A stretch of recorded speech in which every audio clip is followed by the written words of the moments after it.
Yeah, I'm trying to figure out. It's been a minute, so I'm trying to figure out how to drop links right now. What's up, people? What's up, people? Give me a minute. For whatever reason, I can't fucking comment from StreamYard. I'm trying to get into my being able to comment. Why the fuck? I can't drop a link from StreamYard to YouTube, so I gotta go to my YouTube. So just hold on tight. Yeah, I gotta open my YouTube, exactly. Let me go to my thing.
Yo, Yo, Yo, it's been a minute since I went on live. I haven't done it in 2020. I don't know if I've done it in 2024 yet.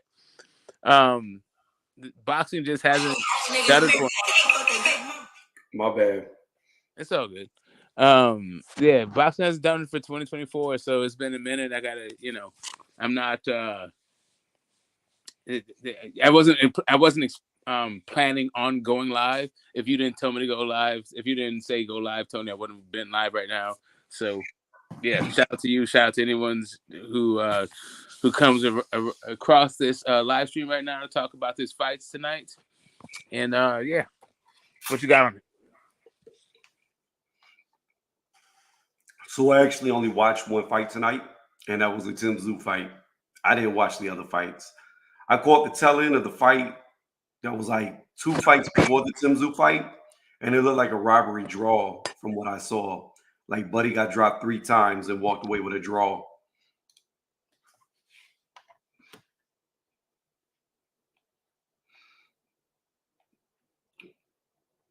But yeah, Tim looked bad. That's the worst I've ever seen him look.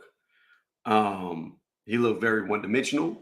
He had no B plan, and the tactics. Like I wrote on another panel, I was like, Tim needs to fire his whole entire team, including himself, because them tactics was stupid.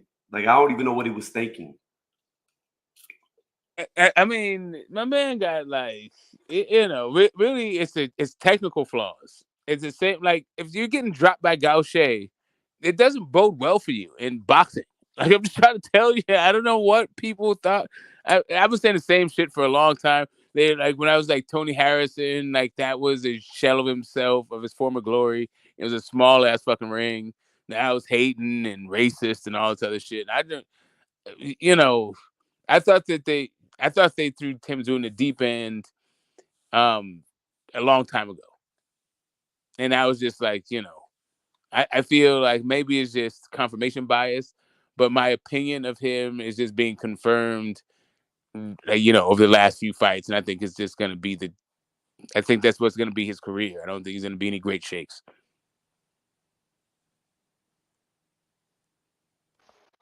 I don't know. I don't know. He's got good wins, but I don't understand the game plan. Like, I don't understand. This guy's a knockout artist. He hits hard. No, Why? Hold on, hold on. It's fatal flaws, bro.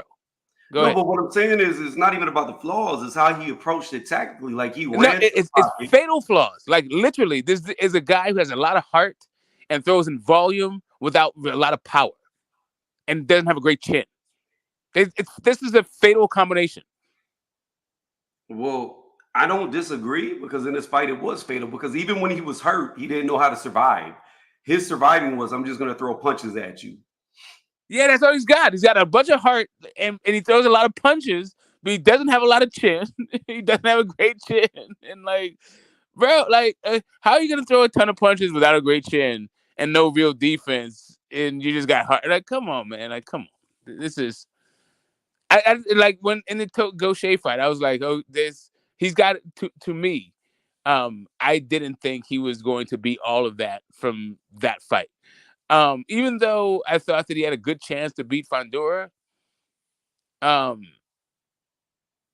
it's because I don't really hold Fandora in a bunch of esteem. There's just a bunch of technical.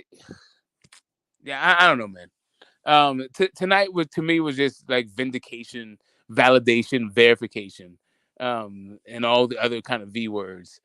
Shout out to Veronica about how this dude is not what people have purported him to be. Yeah, I think they pushed him as like elite too fast, got carried away. I always thought he was decent. I actually didn't rate him originally. Then he actually had some okay wins, and I thought, okay, he's better than I thought. But this next step, they got too carried away, and I think they should have tonight. Technical flaws and mental flaws. Just the response to getting hit is, I'm just going to come forward and get hit some more. Yeah.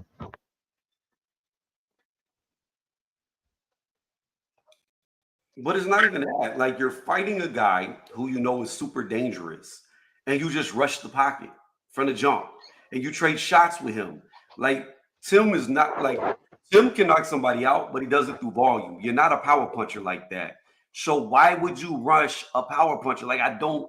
I think it's arrogance. Didn't it look like arrogant? Like, he barely putting his hands up. Like, oh, I'm too good for this. I'm just gonna, I'm not even gonna bother.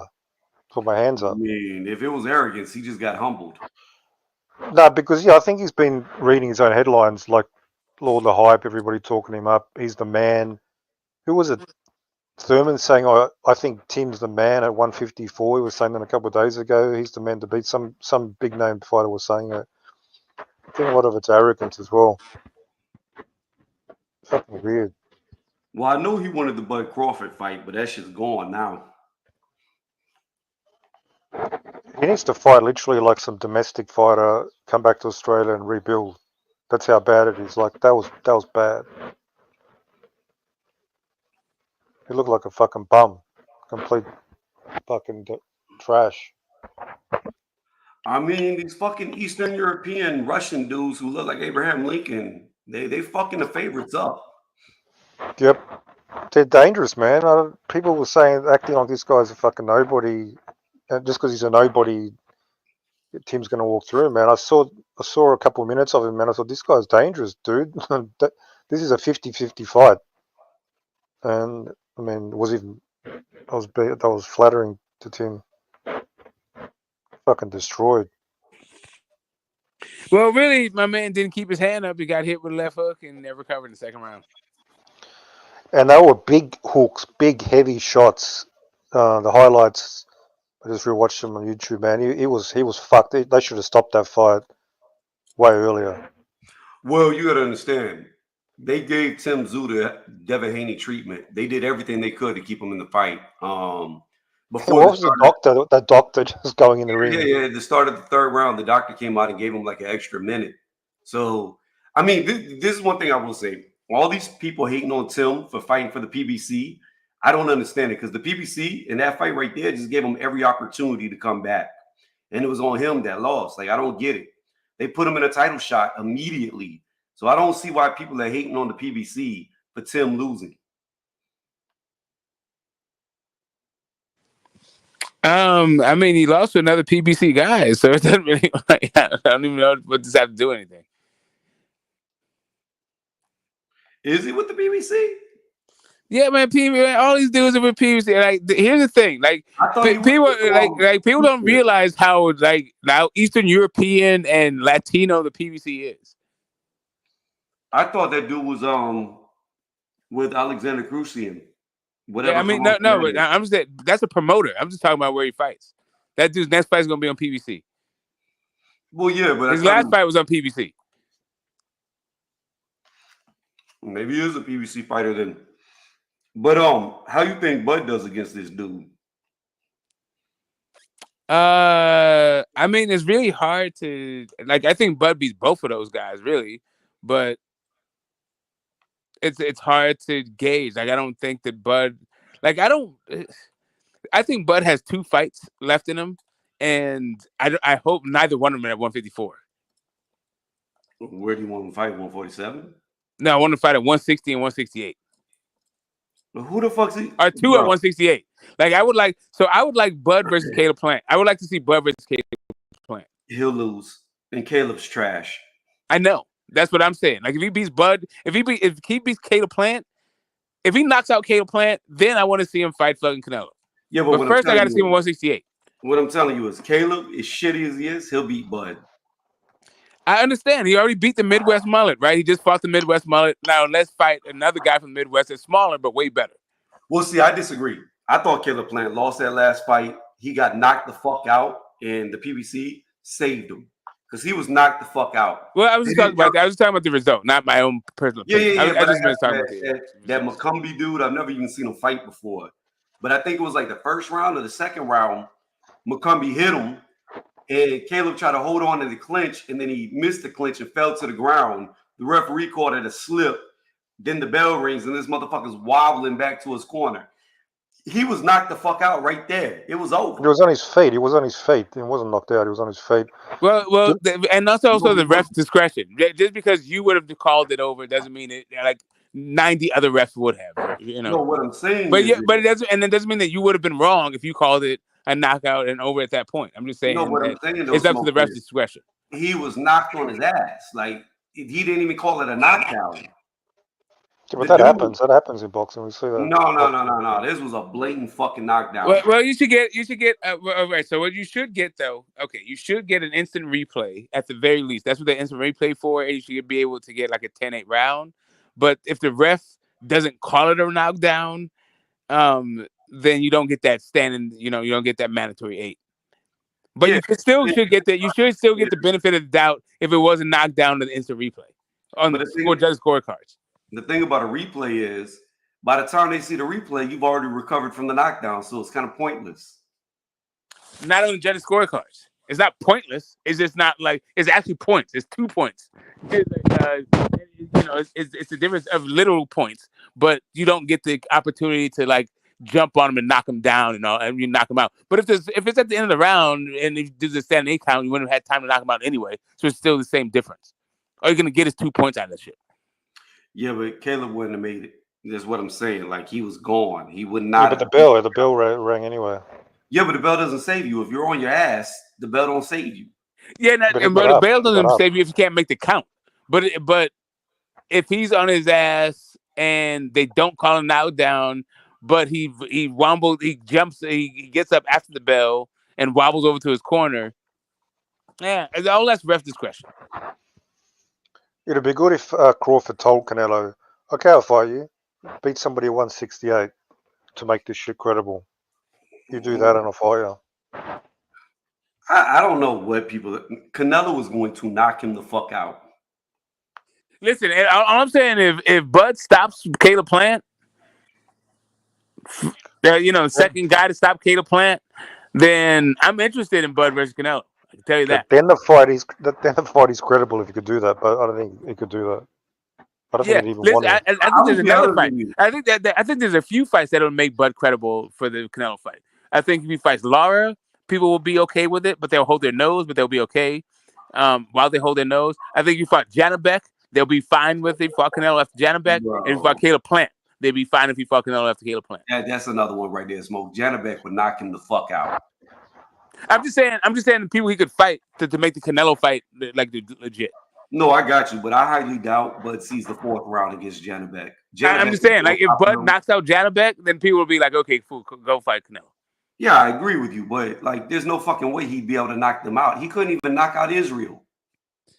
Yeah, but Israel wasn't trying to give him anything. Israel wasn't doing anything. Israel was just making sure he didn't lose it, like he didn't get knocked the fuck out himself. What do you mean? Israel hit him more times than Bud hit him. No, he wasn't. Yeah, but that's some CompuBox shit. He wasn't trying to do anything. He wasn't trying to Israel didn't at no point did Israel sell out and say, you know what, I need to go for broke in order to win this fight. All he did was not give Bud enough openings to Bud. I disagree. I don't see why Israel needed to go for broke when he was winning the fight. Oh, if you have Israel winning the fight, then okay, that's on your thing. You just got to get other judges to agree with you. That's all. Well, I mean, it was a blatant robbery. That fight should have been a fucking draw. Bud should not have walked away the winner. I found that utter bullshit. But it is what it is. He's the A side. He's always going to get favoured in a close fight. Imagine I should have known that. That's why he actually needed to sell out in the last rounds. Because they're going to be biased towards a fucking... He couldn't sell out in the last round. He had no endurance. Like, the dude only been in one 12-round fight in his entire career. He didn't sell out at all. He fought timid the whole fight from the opening bell. So he was doing fainting. Well, I mean, playing a chess match. For somebody who was timid, Bud's eye was locked the fuck up. Yeah, okay, yeah, but you pot shot somebody a number of times. That's all it takes. He didn't really do much to me. He showed he's very crafty and he's patient for a fighter of that experience, but that's about it. What's up, Rickish? What's happening with it? Long time. Yeah, man. 2024. I just haven't this year to me has been the worst year in boxing in the last decade. This is not inspirational at all. I'm not inspired by any of these fucking fights. They've been all right. They've been enough to capture my attention, but really not enough to really inspire me to my creative juices kind of thing. There've been some okay fights. There've been some decent scraps and all that shit, but it's been aggressively fucking mid to me.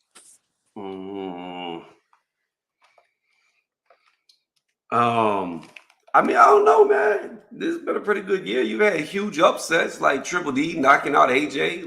You don't have some huge upsets. Yeah, I mean, huge upset. I would say it was an upset. I don't know, the end of an era kind of fights.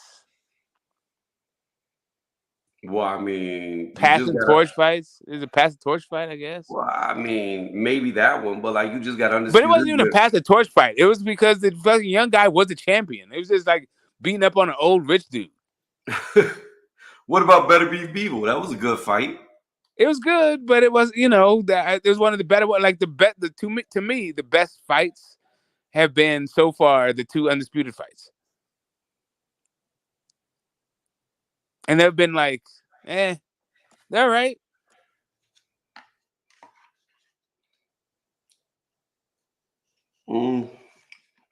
I don't know. I think there's been good fights this year. They've been all right. I'm just saying. I'm just not bad. I'm just saying. In years gone by, we've had at least some great fights. Not a lot of them, but at least a couple to choose from. Now we don't really have great fights. We got a couple good fights to choose from. Well, you about to get Fury versus Usyk again? Well, let's see how it turns out. That so far, that was one of the best ones. I mean, I think Usyk getting knocked out in the rematch, but we'll see. See, yeah. I think you know what? I just can't tell when it comes to Tyson Fury, but I think that Tyson Fury is one of those dudes that is like a trust fund baby when it comes to boxing. Like he was just born into it. He didn't really like choose it. Um, and now he's got way more out of it than he ever thought he was going to actually achieve. And now he's just like trying to uphold the family honor when he's not really in it. I don't think his motivation is going to get him over the hump. Yeah, I disagree. I think Tyson Fury is one of them dudes who was born more talented than everybody else. And the dude has gotten away with just pure, raw, God gifted talent and never dedicated himself, never did what he needed to do to be great. He Right. just rode his own talent through. But I think after this loss, he is going to come in like you've never seen him before, and he is going to fuck Usyk up. Because I watched him hurt Usyk several times in the first fight, and every time he hurt him, he back off and clown around.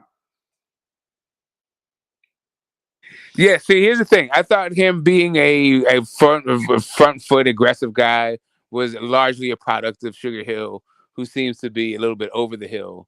But whatever. To me, he doesn't seem to be like necessarily like really the best version of himself these days. But the other part of it is what you just said. You think after the loss he's gonna dig deep. I think after the loss, he's gonna find that there's nothing there. That there's a whole bunch of him fighting for the reasons that won't get him there. Like I don't think that he has the kind of like self pride and self respect that he's going to feel any kind of way about winning a boxing match. I think whatever he thinks of himself, it doesn't matter. Like boxing is like past all that shit. I think it's like whether or not he's like a good husband, father, gypsy, whatever the fuck. I don't think it matters like whether or not he's the best fighter anymore to him. I think it does matter to him. I think this loss is what he needed, and I think you're gonna see it. I think he's gonna put in the work like he hasn't been putting in the work.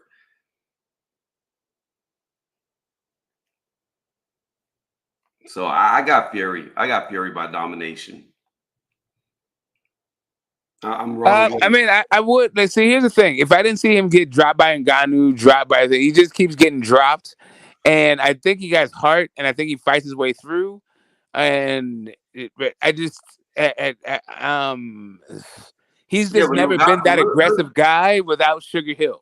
Like that's when all of a sudden he became like this, like he put all together these knockout strings. That's not really true. That's not really true. Like if you look at Tyson Fury's career, in the fights where he didn't get knockouts, he rematched the people and knocked them out. Every person he's rematched. Yeah, but I'm just saying the knockout streak. I'm just saying the knockout streak. He didn't put together a knockout streak.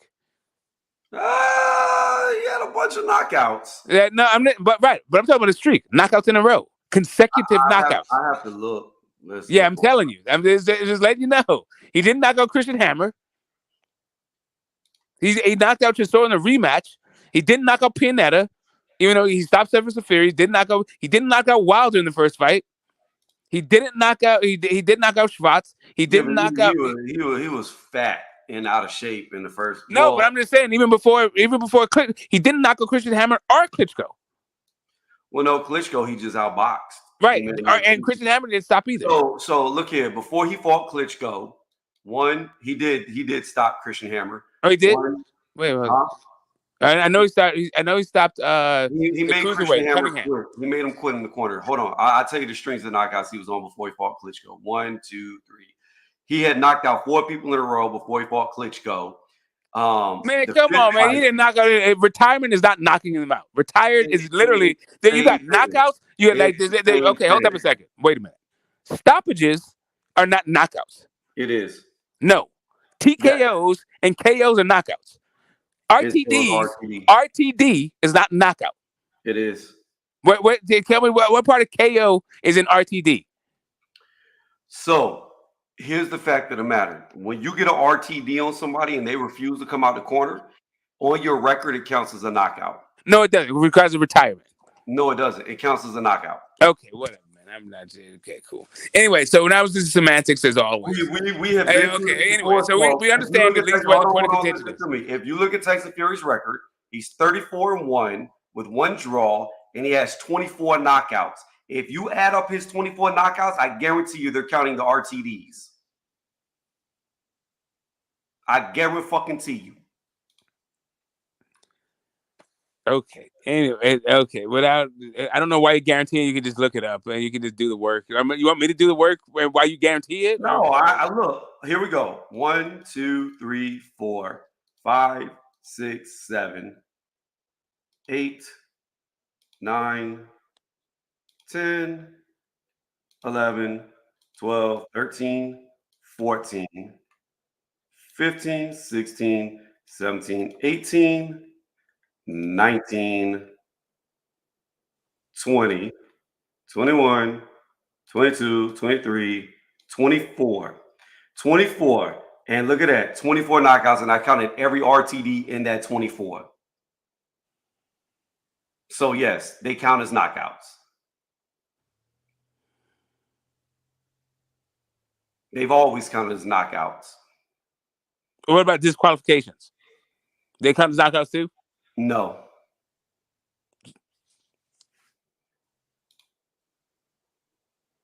If you win by DQ, it's like winning by decision. Huh? Okay, cool. I got you. Point being. So what I was saying is, like, I mean, even if you look at his current record right now, he has a 70% knockout ratio. That's really high. But that's for all of his fights. I'm still trying to figure out what the point is. My point is he was knocking people out way before he got with Sugar Hill. Like, I disagree. No, again, I'm talking about a knockout streak, consecutive knockouts. But that's what I just told you. Before he fought Klitschko, yeah, you're talking about guys retiring on stools. I'm talking about guys getting knocked the fuck out. You're talking about guys retiring on stools. I got it.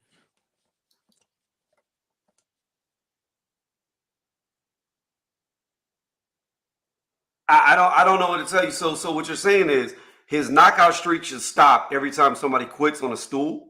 No, I'm telling you that I don't count that as. I don't know why the fuck we're talking about this little technicality when I'm talking about a guy who's becoming a front foot fighter, aggressive, knocking dudes the fuck out. Not guys who you can technically say knocked out because BoxRec says it's retirement on the stool is the same as a knockout.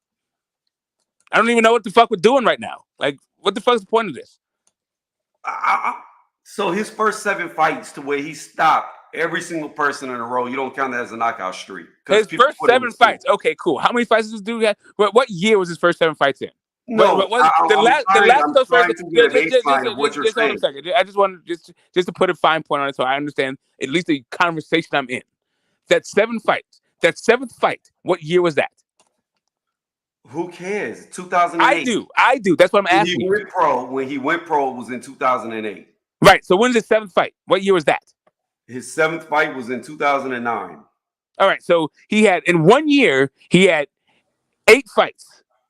Yes. Awesome. And that was 2009. There was over like literally what is that? 15 years ago. It's not about the time. What I'm asking you is, in his first 7 fights, as I said, do you not count that as a 7-streak knockout streak? Because he made 2 people quit on the stool. Does his knockout streak stop because they quit? Right. So I'm sorry. I'm sorry. I understand that you want to be very precise in the conversation we're having because I brought that up. So then I'll explain. Well, I'll be more clear. I was talking about when he became entitled, when he became a challenger. When it even not even in world class. Maybe we didn't even go back to contender. I was really just talking about as a challenger, as a challenger for a world title.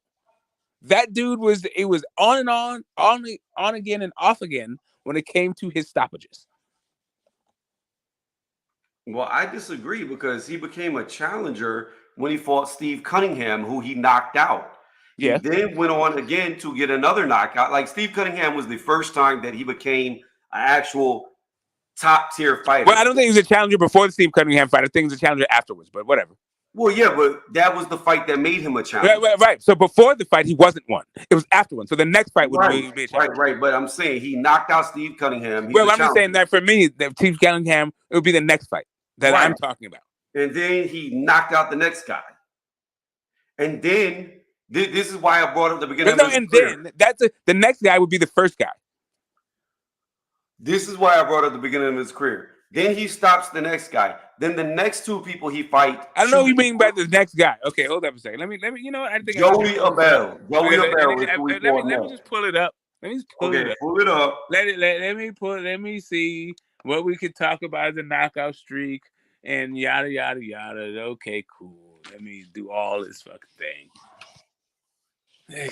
Yikers! I was being generous by saying a challenger, but really, I was just talking about it as a champion. But I could go. I was being generous by saying challenger, but really, when I first said it, I was talking about it as a champion. But it's all good. Well, the problem is, whenever he became a champion, he goes on a hiatus. He became a champion, beating who the fuck did he beat? Was it Derek Chisora? When he got that was the interim. No, he became a champion because beating the goddamn Klitschko. Stopping Klitschko, yeah. Well, how the fuck can you add anything in there? Because after he beat Klitschko, he went on a hiatus for 3 years. Okay, that just proves my point. It's not my fault. Your point is disproved by his hiatus. Like, what the fuck? What I'm saying is, Smoke. The reason why I asked you about his first 7 fights, if you don't believe he stopped 7 people in a row, then it's a mute and pointless conversation because he did.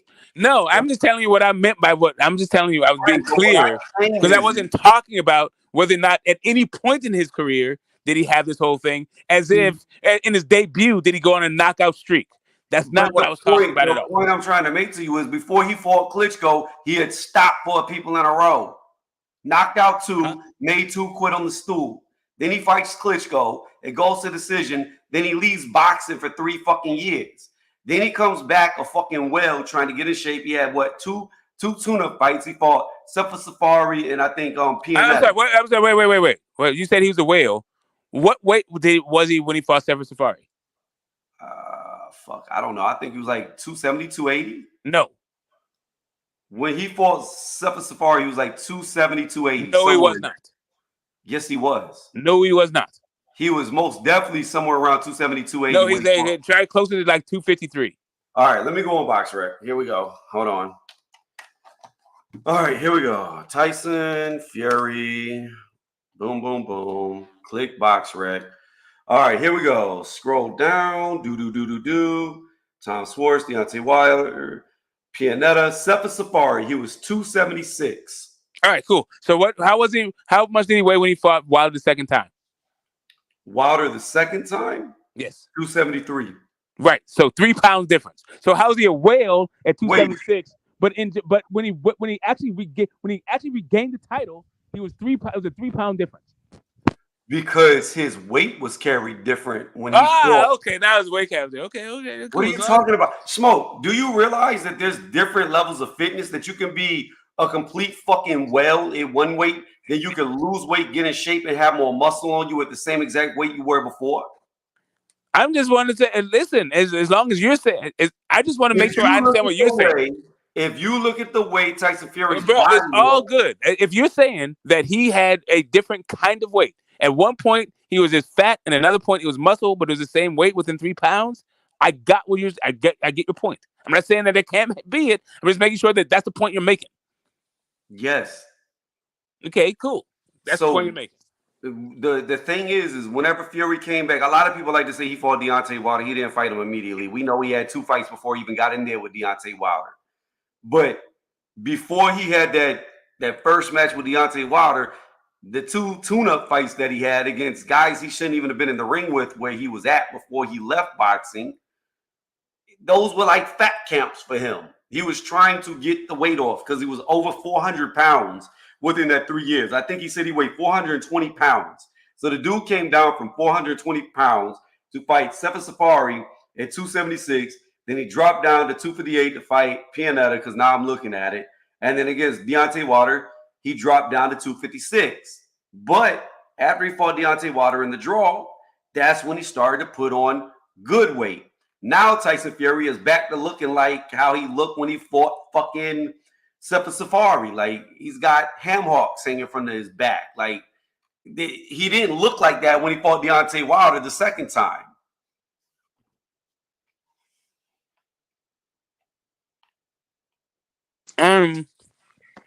Listen, I think the dude's always been in fucking fat blob. I don't even know what the fuck you're talking about for real, but whatever. I disagree. I think he's always carried fat on his body, but he was in much better shape when he fought Wilder than whenever he fought. Like LL Cool J said, "You jiggling, baby. Go ahead, baby. You jiggling, baby." That shit. He's actually disgusting to watch because of all that jiggling he got going on in this shit. But whatever. I mean, I know you have something against Fury because he knocked Wilder out twice. No, I got something against disgusting fat bodies, Private Pile. Look, I don't care if somebody's skinny or fat. I'm not judging these dudes. I don't like any type of body. And I'm just saying, I do. I'm telling you, I have a bias against that shit. I don't want to watch a dude jiggling like he's popping that shit in the club. Like I don't need. Like the dude is all boobs and fucking love handles and shit. I don't want to see that shit for real. Oh, and that herky jerky shit to make his shit. Like if you ever watch, I don't know if you've ever tried to watch a fight that dudes participate in half speed, but it's goddamn gross. So the way that you describe Fury's body is the way that I see every man's body. Seeing a dude muscle bound looks gross to me. Seeing a fat guy looks gross to me. Seeing a skinny dude, like I don't be caring about their body. No, you don't understand what. No, I'm not. That's not what I'm saying. I'm not talking about a skinny dude at all. I'm talking about a disgusting fat body, like when Full Metal Jacket. Are you allowed to eat jelly donuts? Why aren't you allowed to eat jelly donuts? Because your ass looks like 150 pounds of chewed bubble gum, Private Pile. That's what I'm talking about. That shit. I'm not talking about body beautiful. I'm not talking about like, are you Adonis? Are you like, I'm not talking about how to not. I'm talking about a disgusting fucking fat body. And I'm saying that even an Adonis body is disgusting to me. I don't care about a man's body. Like I'm watching how they fight. I don't care about what's jiggling from No, you don't understand what I'm saying. I'm not doing that shit. You're not understanding what I'm saying to you. I'm not judging whether or not they're hot. I'm saying I don't need to see a bunch of jiggling fucking fat around the screen. I never thought that dude was 270 fucking pounds of muscle. I always thought that dude was a disgusting part of goo, bouncing around the fucking ring. That's what I thought of it. Well, nobody said he was muscle bound like Anthony Joshua and Ngannou, but what I'm saying is his body was a lot more harder whenever he fought them than it is now. It's back to being all loose again. No, I'm talking about Pianetta versus goddamn Wilder 2. Fuck now. I'm talking about the 3-pound difference. You started off with saying that he was a whatever the fuck you said he was a whale. That's what you said. He was a fat whale when he fought Pianetta. I'm sorry, not when he fought Pianetta, but when he fought Stephen Safari. Meanwhile, there's a 3-pound difference between the finally fought Pianetta and the time he fought Wilder the second time. Right, but when he fought Pianetta, he was Stephen Safari, he was jiggly bodied. When he fought Wilder in the second one, he was not as jiggly bodied. He was jiggling all over that motherfucker. Jello, man. Get the fuck out of here, Tony. Like that dude was Jello. Look, here's what we'll do. Fury versus Safari. Images. All right. That dude was a tub of goo. Fury versus Wilder 2. Images.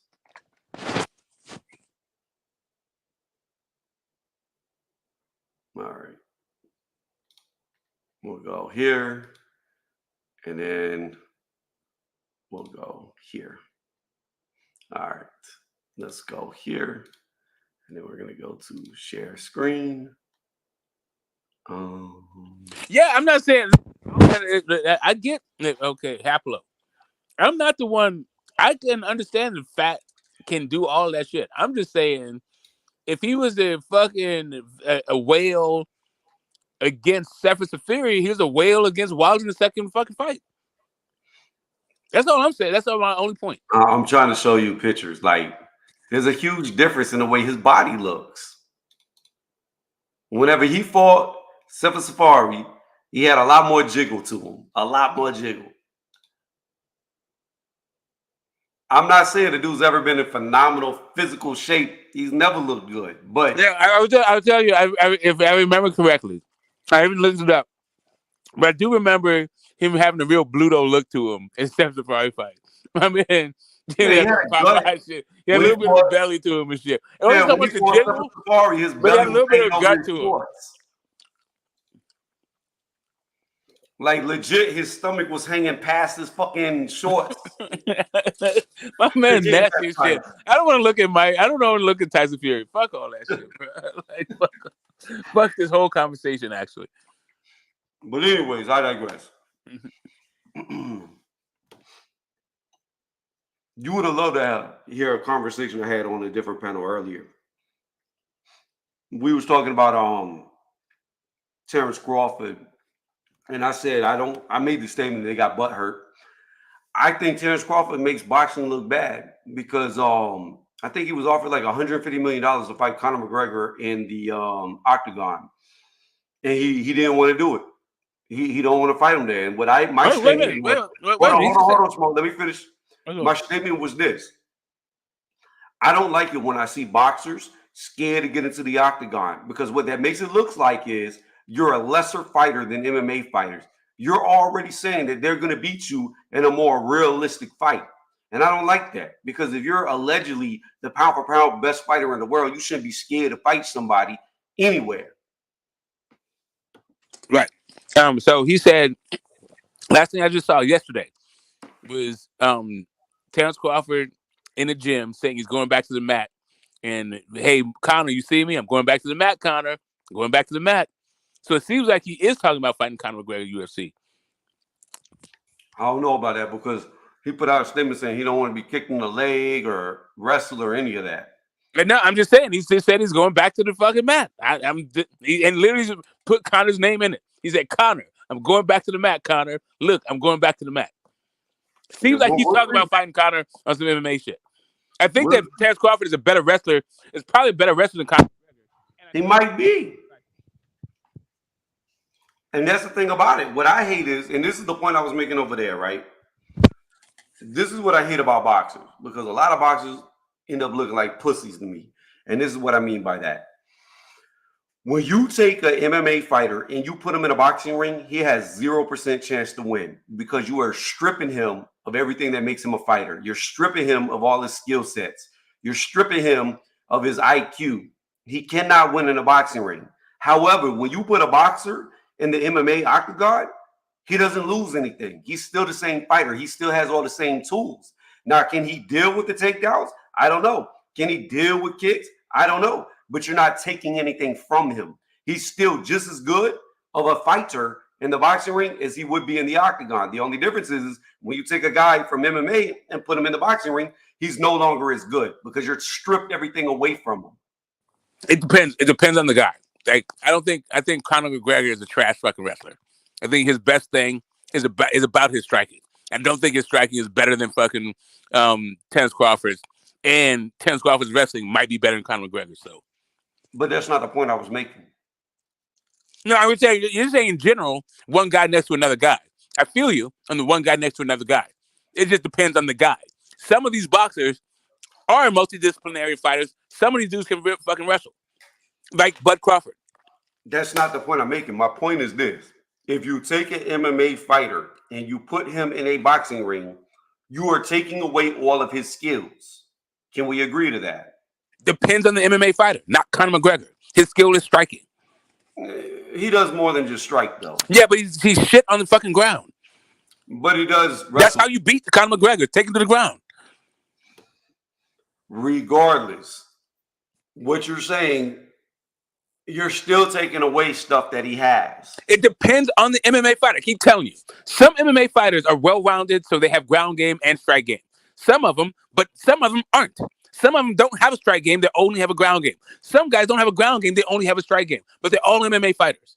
So no, I reject the premise that you're trying to say. That's what I'm saying. Conor McGregor is a highly he's a highly accomplished MMA fighter that's a shit ground game. Okay, so what you're trying to tell me is Conor McGregor has more of a chance of beating Terrence Crawford in a boxing ring than he does in an MMA octagon? I'm saying that it may be that Conor McGregor can't beat him anywhere in the boxing ring or the octagon. No. I'm not saying he can beat him anywhere. What I'm saying is, where does he have the best opportunity to beat him? I think he has a more best opportunity to beat him in the boxing ring because Conor McGregor has one professional fight in which he got his ass fucking stopped. And that was fucking damn near 10 years ago. Bro, that's insanity right there. That you think Conor McGregor has a better chance of beating Bud in the boxing ring than he has in the octagon? No, I think Conor McGregor has a better chance in the octagon than he does in the boxing ring. That's what I just said. No, you said in the boxing ring he has a better chance. No, I said in the boxing ring he has no shot. Okay. The last time he's only been in the boxing ring, I said he has a better shot in the octagon because I literally said it. This is what I said. He has a better ring and he's had a better shot in the octagon because in the boxing ring he only had one fight, and that was 10 years ago, and he got his ass stopped. Right. So you just proved my point. Even with a guy like Conor, who specializes in stand-up striking, right? He still has more of a chance in the octagon than he does in the boxing ring. The reason for that is because now he can do more stuff that he's used to training. No, because he sucks in the boxing ring. Oh my gosh.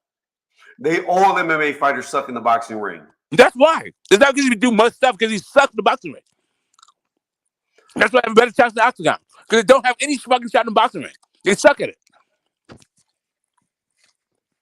Oh my gosh, this is so fucking stupid. It's not because, but you're saying that the reason why.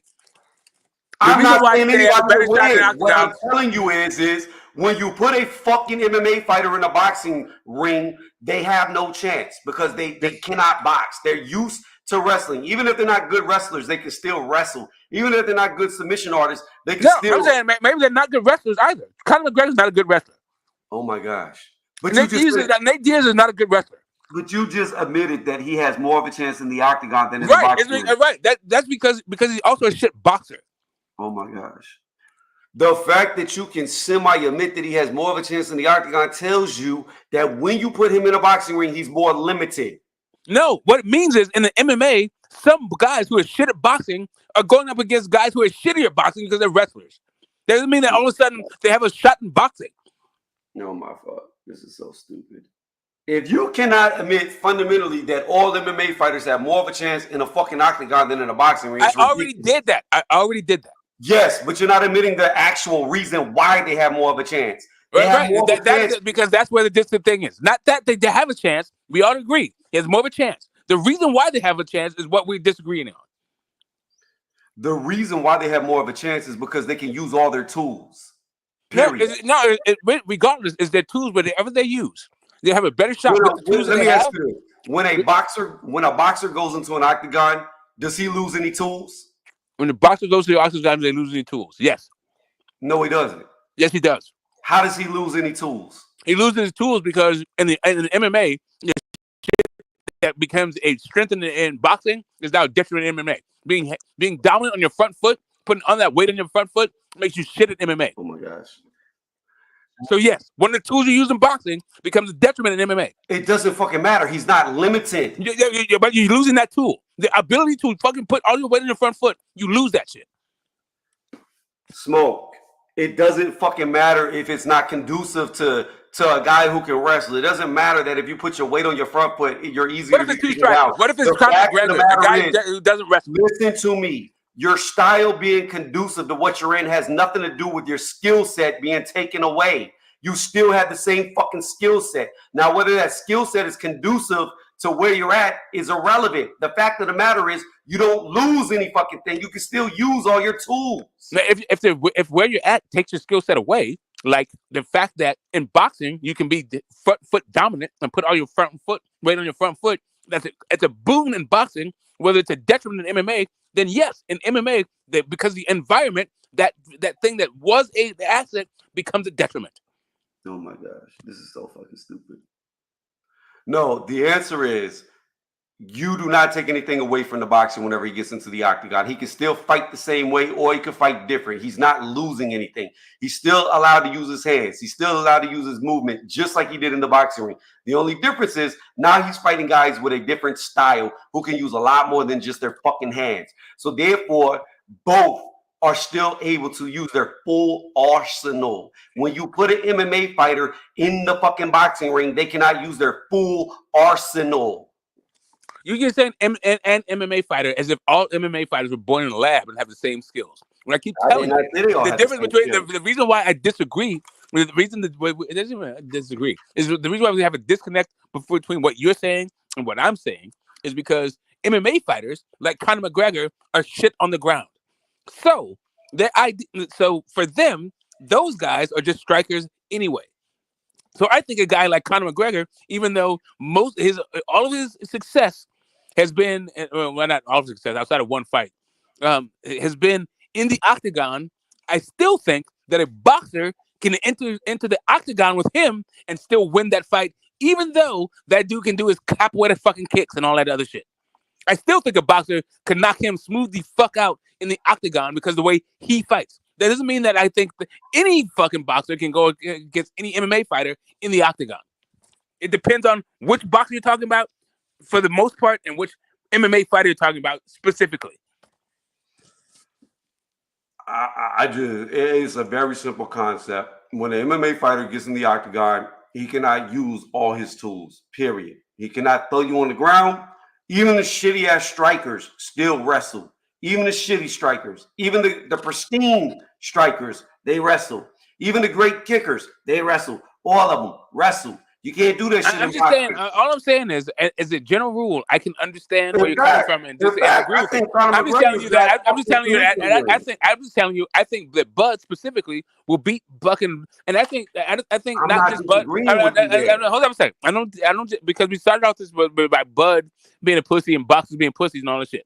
I think there's a bunch of boxers who would enter the octagon with specifically Conor McGregor and knock him the fuck out. And I'm not disagreeing with you about them beating Conor McGregor. But what I am saying is you sound like a real fucking pussy when you're scared to fight someone. And the only way you'll fight them is if they're limited. So the bottom line is if a fucking boxer ran into one of these damn MMA fighters at a bar and we're ruling out, oh, I'm going to get my friends to jump you or I'm going to stab you, shoot you. No pussy shit like that. If they run into each other at a fucking bar, the MMA fighter is going to fight no different than the fucking octagon, where the boxer is going to have to use his skill sets. It's going to be the same fucking thing. At the end of the day, hold on. At the end of the day, the better fighter will win. Now, you could be right. Bud could get in there and be the better fighter than Conor McGregor, but it has nothing to do with when an MMA fighter goes over to boxing. They're limited. Well, okay, so there's a couple of things. There's more to it than just that, right? So in the world of combat sports, no matter what it is, it's about that paycheck, right? So you want to, especially in boxing, the reason why MMA fighters go to boxing is because they make more money there.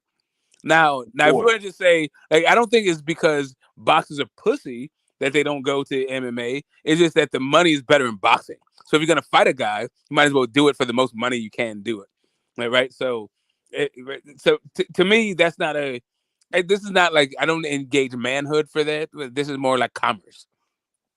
But on the other hand, if you were to say that I'm the baddest man I could beat anybody, regardless of the discipline, then then it doesn't matter about the money.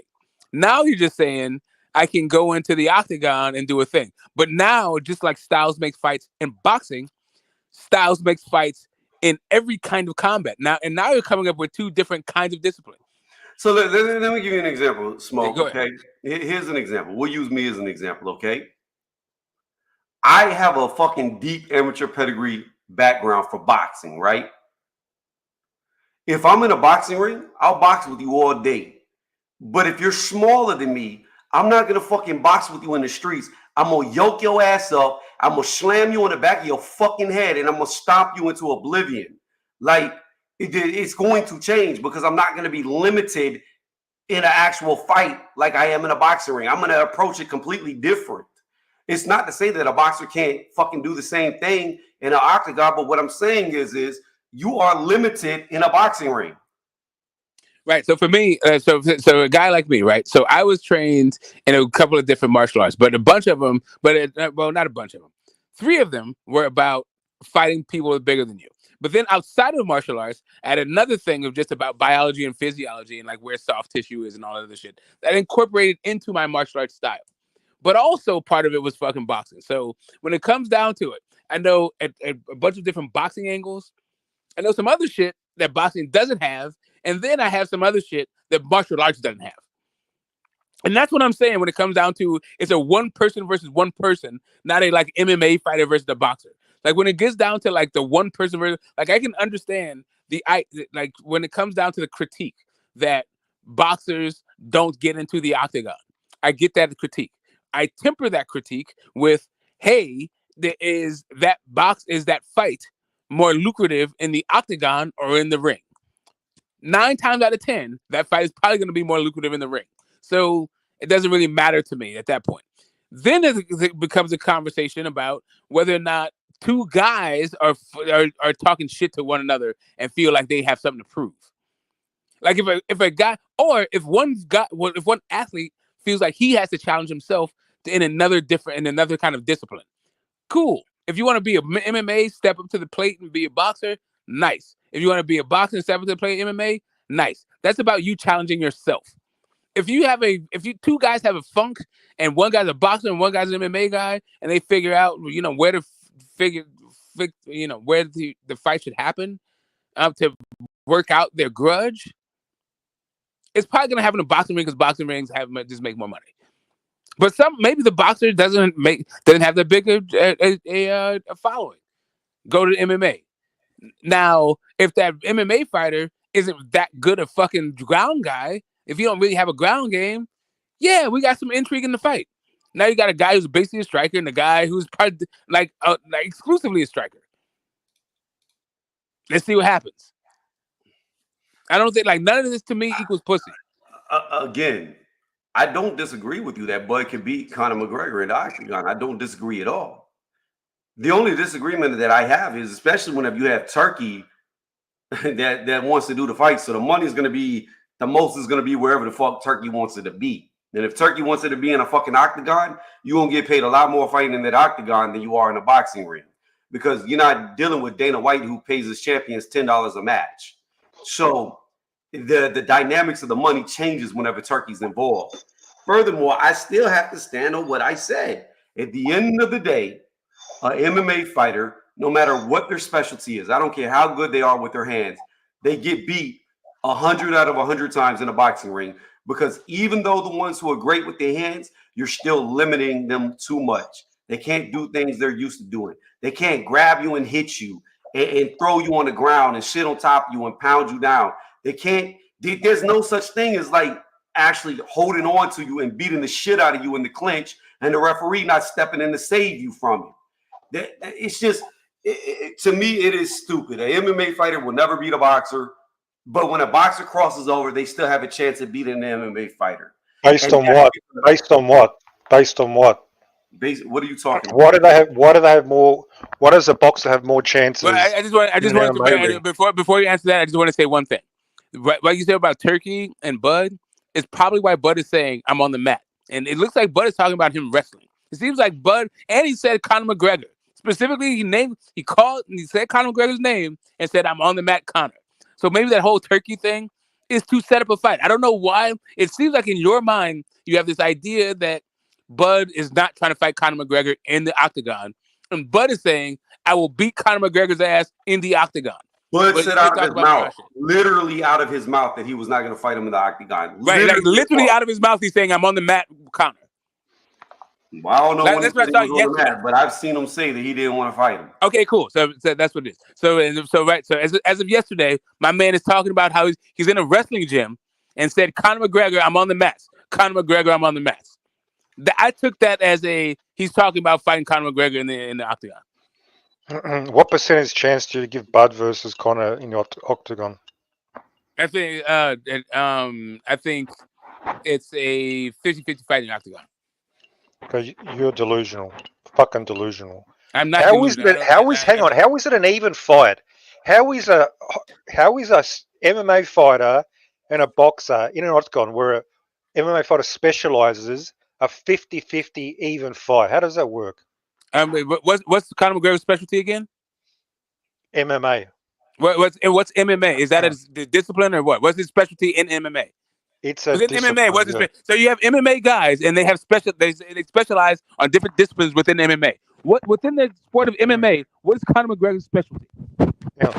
So you think Conor's going to what is his specialty? Striking. Awesome. So, so you think he's going to fight? You think he's going to fight a boxer in a striking match? Right. So his specialty is striking. Is it specialty with kicks or punches, or is it punches more than kicks? Which one? Or is it equal the same, punches and kicks? Punches more than kicks, but punches more than kicks. So you asked me how I think it's a 50-50 fight because he's an MMA guy. You're missing a big point. No, you asked me. I'm asking you a question right now. I just going to make sure at two clarifying questions. After answering two clarifying questions, I now can answer your question as to how I got 50-50 fight. Because the guy that you're talking about, although he's an MMA fighter, his specialty is striking, and within the subcategory of striking, his specialty is punching over kicking. But you're making a big mistake of assuming Conor McGregor will fight a boxer in the MMA ring. He'll turn it into a boxing match. Well, what you're making the mistake is that Bud is only a boxer and is not a better wrestler than Conor McGregor. I think that Bud is a better wrestler than Conor McGregor. Okay, what's that based on? Based on I've seen them both wrestle. So how many competitive wrestling matches has Bud had, and how many has he won? I don't know. I don't know. I didn't look at his resume. Zero? Isn't it zero? No. I don't know if you're talking about competitive. No, he was a wrestler. Okay. I don't. Wrestler in high school. Wait. I get you. So here's what you don't understand. Maybe you don't understand. Where was he a wrestler?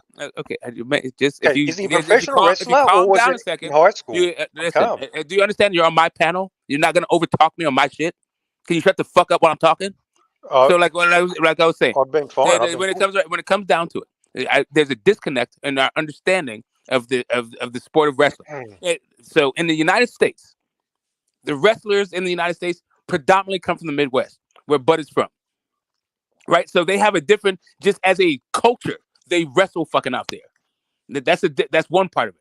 Not only that, he competed in the sport and in one of the most competitive regions in America when it comes to wrestling.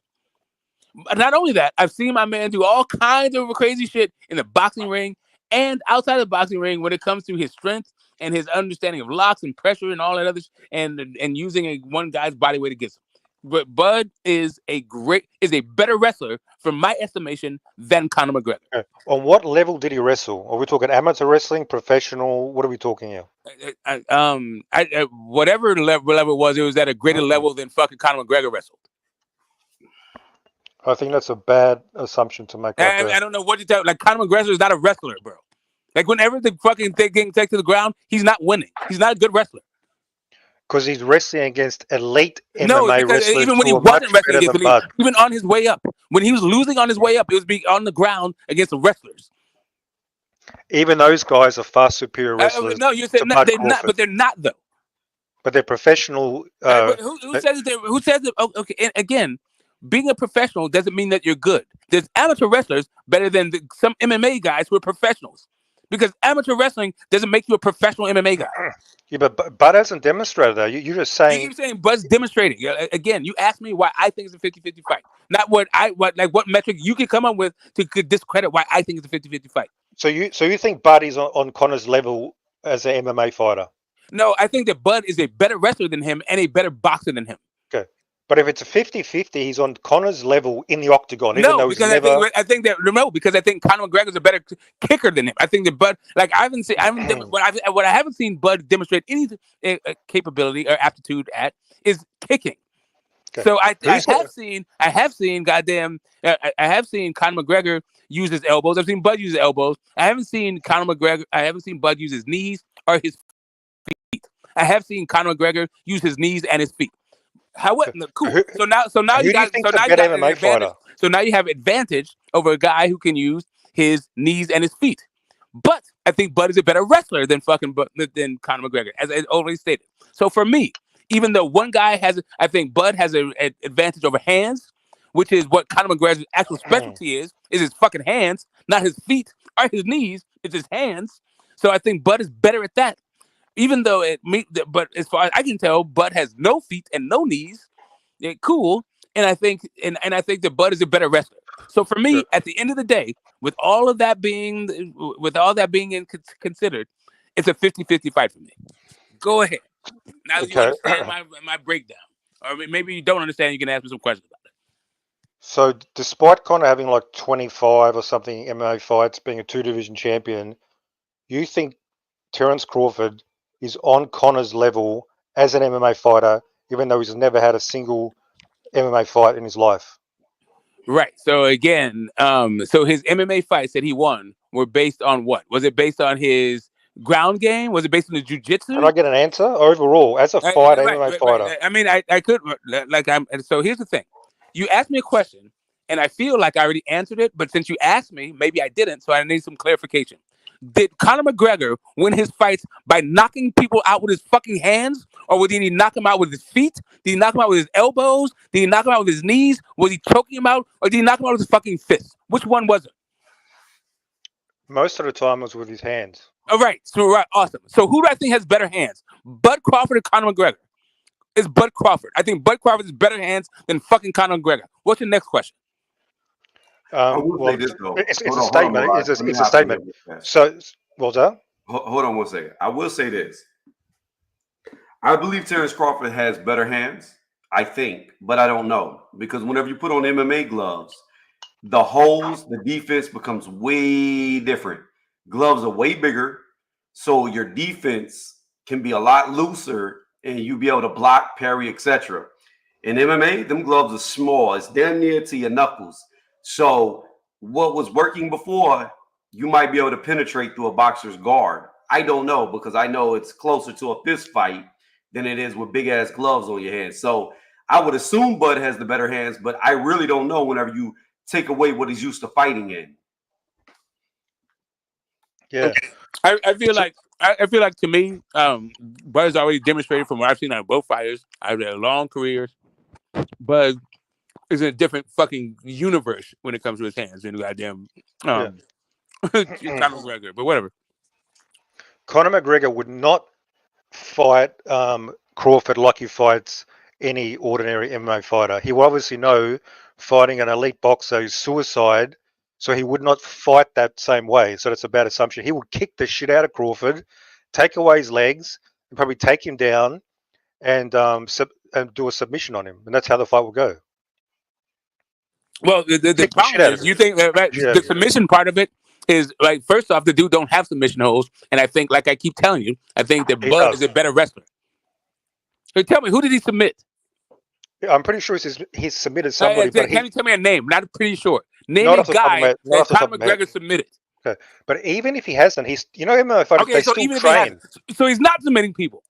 But they still train in submissions. Awesome. So he hasn't submitted it. So he hasn't submitted anybody. What I'm telling you is, I've seen them both wrestle.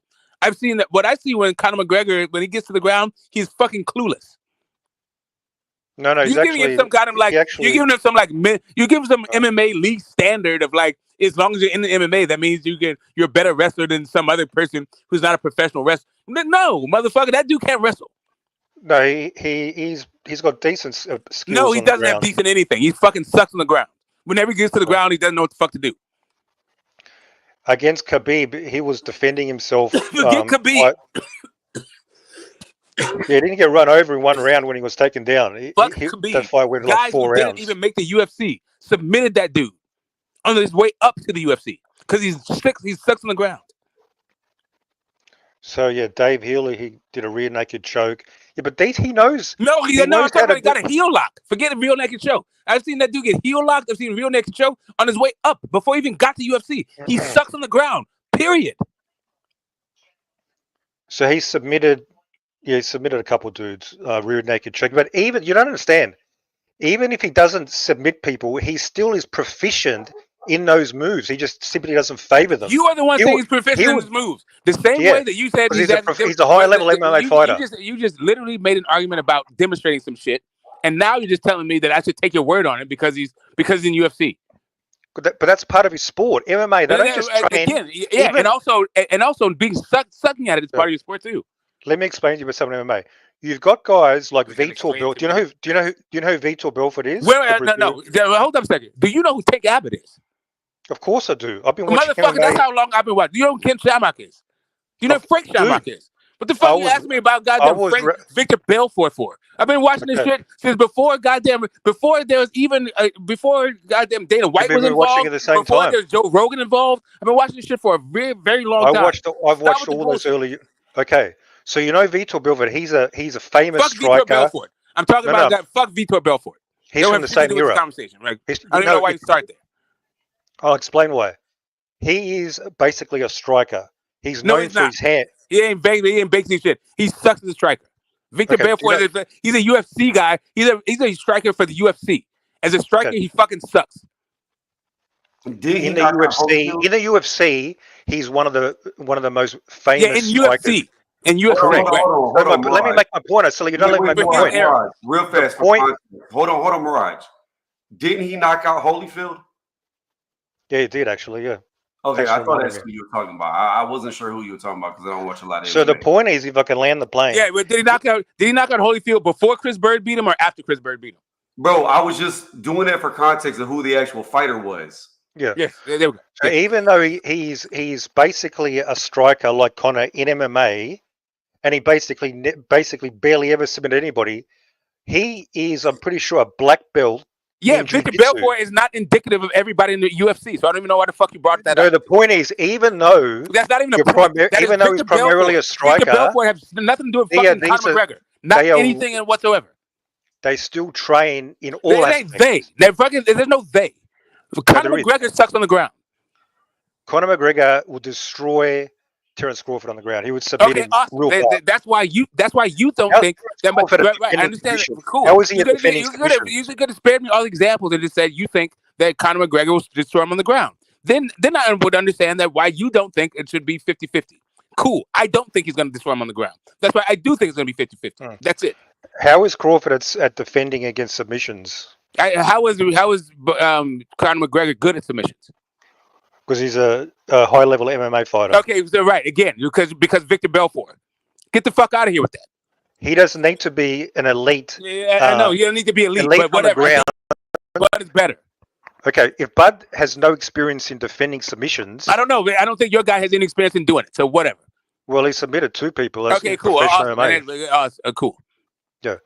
Anyway, he kicked the shit out of Bud. Okay, I got it. I understand all your point. Why you don't think mine is valid? Why you think yours is valid? Cool. And I hope you understand why I think mine is valid. I understand it, but it's based on a flawed you just assumption. disagree. You just disagree, and you want to make a disagreement. And you want to make a disagreement about whether or not about Connor's going to make it a stand-up fight. Hey, hold on, Mirage. I'm about to hop off. It's 4 a.m.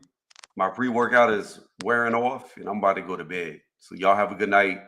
I'll listen to the sideline smoke until I pass out. What did you say before you pass out? I said I'm gonna keep listening from the sideline until I pass out. Oh yeah. What's up, man? Yeah, I wouldn't even gone live if you didn't say go live. So shout out to you and all that shit. Yeah, till next time. I don't know how long I'm gonna stay live because I didn't give a fuck about Tszyu. I've been telling you fucking people he's a fucking hype job, and now that the dude's been exposed as being a hype job, I guess this next guy is gonna be the truth, right? The guy that knocked Tszyu the fuck out. He looks good so far, but he's not the truth yet. He's not the truth yet. He's not. Calm down. I didn't say he's the truth yet. Yeah, I know, but you're trying to make the argument that he is the truth without saying it because you don't want to go out on a I know, because you're the whole out here on this fucking panel right now. No, I don't get carried away that fast. Yeah, trust me. Right. But you want an argument they could be. He could be. I'm not gonna say he is, but it could be. Yeah, I know. Well, didn't he look impressive? You want to waffle. He didn't look you want to play both sides of the fence right now. No.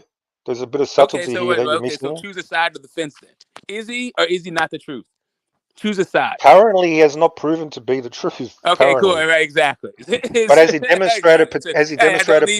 I don't need to hear you waffle. I understand what being full of shit sounds like. The truth? I get what full of shit sounds like. I don't need for you to keep pouring that shit in my ear. Do you think he's demonstrated potential to be the truth? No. So, by destroying Tszyu, not even like a step towards no, not at all. Okay, so you didn't rate Tim Tszyu at all. No, exactly. I've been telling you guys to do the hype job when he got dropped by Tim Gaucher. I was like, this dude, no, he ain't that shit. And then everyone told, then the Tony Harrison shit, everyone's telling me I'm fucking racist and all this shit. Hey, Tim Tszyu ain't the guy. He's not the goods. Getting his ass whooped twice in a row by guys who aren't the goods shows how he's not the goods. And I don't think the guys who whooped his ass are the goods. No, I don't think Fondue is the goods. I don't think this guy he just fought last night's the goods. Bakram, whatever the fuck this dude is, like whatever this dude's name is, no, he ain't the goods either. I was one of those who said like Tony Harrison looked like to me like a shot fighter, like he didn't show up to fight. Yeah. So I was always you know, the shot fighter, the little ring, they traveled halfway across the world for the fucking fight, whatever.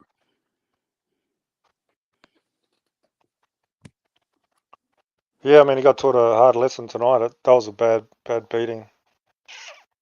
Yeah. Before we start this whole like, oh, well, maybe he just got showed up by a good Bob. No. Fuck all that shit. That dude ain't shit, and Tim Tszyu wasn't shit either. Yeah, but you can't say that guy's not shit.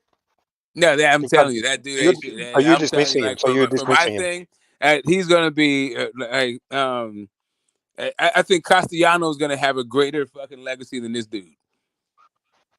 Well, I mean, legacy. That's all we're talking. Legacy. That's a few steps. I'm just saying, yeah, like, whatever. I'm just saying he's gonna have a better fucking championship record too, maybe. I think it'll be more in significant fights. How about that? Okay. Well, hopefully we'll get some good fights next year, and we see. I think Castellano, you know, so that I need to be, you know, I'm the number 2 guy in this motherfucking division. I don't think this guy has it in to be the number 2 guy in the division. Who's the number 1 guy? Whoever the fuck it is. Castellano was the number 2 guy. He never showed that he was number 1. At least Mel showed he's the number 1 guy. Yeah, but today, I mean, that's not really relevant today. And no, I'm just saying, I don't think that guy's ever going to be the number 2 guy. At least Castellano showed he's the number 2 guy.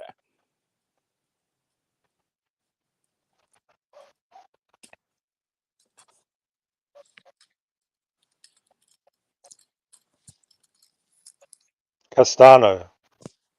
Whatever the fuck his name is, I don't remember. You're confusing me, Castellano. That guy just vanished. Castellano, I don't give a fuck. Like, you know, he's from somewhere in South America. Like all he is was he went. He hasn't fought with Lara.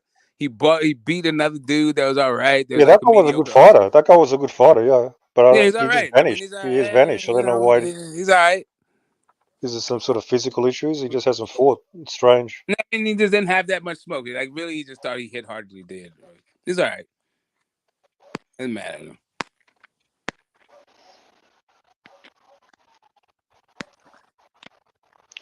Hey, Smoke, do you know who's not going to get exposed? So don't get your hopes up. Tank? That's one of them. Yeah, he's not going to get exposed because he's not going to fight anybody to expose him. I know. So you got to narrow it down for me. I don't know. Like, where you going with this? Obviously, I mean, David's not getting exposed. Oh my god, dude! Like, really? So don't get your hopes up or anything like that. The most notorious questions of life: is David Benavidez always going to be one of the options for you? When we're talking boxing, damn right. Okay, all right, damn it, dude! Holy fuck, your boy haven't done shit. You know how many people, man? You know, like guys has a 100 and something knockout streak in a row. And you telling me about David Benavidez? Like, how come you don't know shit about boxing, but you know all the shit about David Benavidez? I know what I need to know. What's relevant? Yeah, but apparently you don't. Or else you wouldn't know shit about David Benavidez. Because David Benavidez has done exactly fuck all in the sport. 2-time world champion is. Yeah, that's fuck all. Yeah, it's playing. Really? Yes, Andy Ruiz. Okay. No, Andy Ruiz is a 1-time champion. Is Joseph Parker 2-time champion? No, he's a 1-time champion. AJ is a 2-time champion. AJ is a 2-time champion. Like, let's see. He was unified. Let's talk about a bunch of 2-time champions who you don't. I've never heard a 2-time champion dismissed like that, other than when it comes to Benavidez. Never ever. Not in this. Not a 2-time champion. Not in the sense You're of like. Champion. Not in the then sense he of he became ain't a done champion shit. again. And you're supposed to Not be in like, the what? not in the sense of this guy ain't done shit. I've never heard that when he's been a 2-time champion. Some reason I've heard Okay. I've heard people say, "Oh, he's overrated." You know, Overrated. it's all good. Let's see. I mean, if you never heard of him, let's see if you've heard of these people. let's, Don't go back to the let's take fucking a look. Let's 40s. just take a look. Let's see all the 2-time champions that you never heard of, so you can get your game up. So you can never hear about. I've never heard of 2-time champions now talk about being the shit. Let's see if you think these people are the shit or not the shit. Give me some contemporary fighters, not And fucking 100 years ago. no. You say you never heard of any. So now he says it's not 10th any. You just say it's contemporary. You say you never heard of any. Isn't it big enough to field Well, to you shouldn't choose have from? made this statement. Like maybe you should have Alright, put your whatever. fucking foot in your whole fucking fat mouth. Okay, whatever. Maybe you should stop making a bunch of dumbass statements and think before you speak. So now, what do you want to change it to? Good. Whatever, man. Whatever. Go. Give me some names. Go. Okay, You're cool. obviously raring to go. Go. Boxing champion. Okay, cool. 2-time boxing champions. Let's go through the list. Let's see if you heard of them. What about Keith Holmes? Think of that guy. Is he the shit? He ain't done shit. What? Keith Holmes might ring a bell, but no. Yeah. Not done shit. Okay. You know what? That's funny. Lynn. What about Lynn? You know Lynn? No. Yeah, you know. Do I need to keep doing this shit? How many people do I need to go through before you recognize being a 2-time trucking champion? He's gonna be up there mixed with like the likes of Keith Holmes and Lynn. Equaling hasn't done exactly fuck all in the sport, like I told you before. And what era are they from? Okay. Oh, so did it change at some point? I'm just curious. Yeah, I know. You should probably look it up for yourself. Because I don't give a fuck about this. Like a bunch of people never did shit in the sport. There's a reason why I don't know who the fuck Keith Holmes is. The only reason why I give a shit about, or even talk about David Benavidez, is because you won't stop talking about him. The same way I don't talk about No, I Keith think Holmes, he's I getting wouldn't a be talking pretty about David decent. Benavidez. He's getting a pretty decent profile now. He's up there. He's getting good whatever. exposure. I wouldn't be talking about fuck. Like I don't give a shit about 2-time champions. Like that doesn't mean anything to me. So what means something to you? It's the same reason why Keith Holmes don't mean shit to you. And what means something to you? Undisputed? Yeah, you got to do something. No, I mean, not particularly. It's mostly who you fought when you fought him.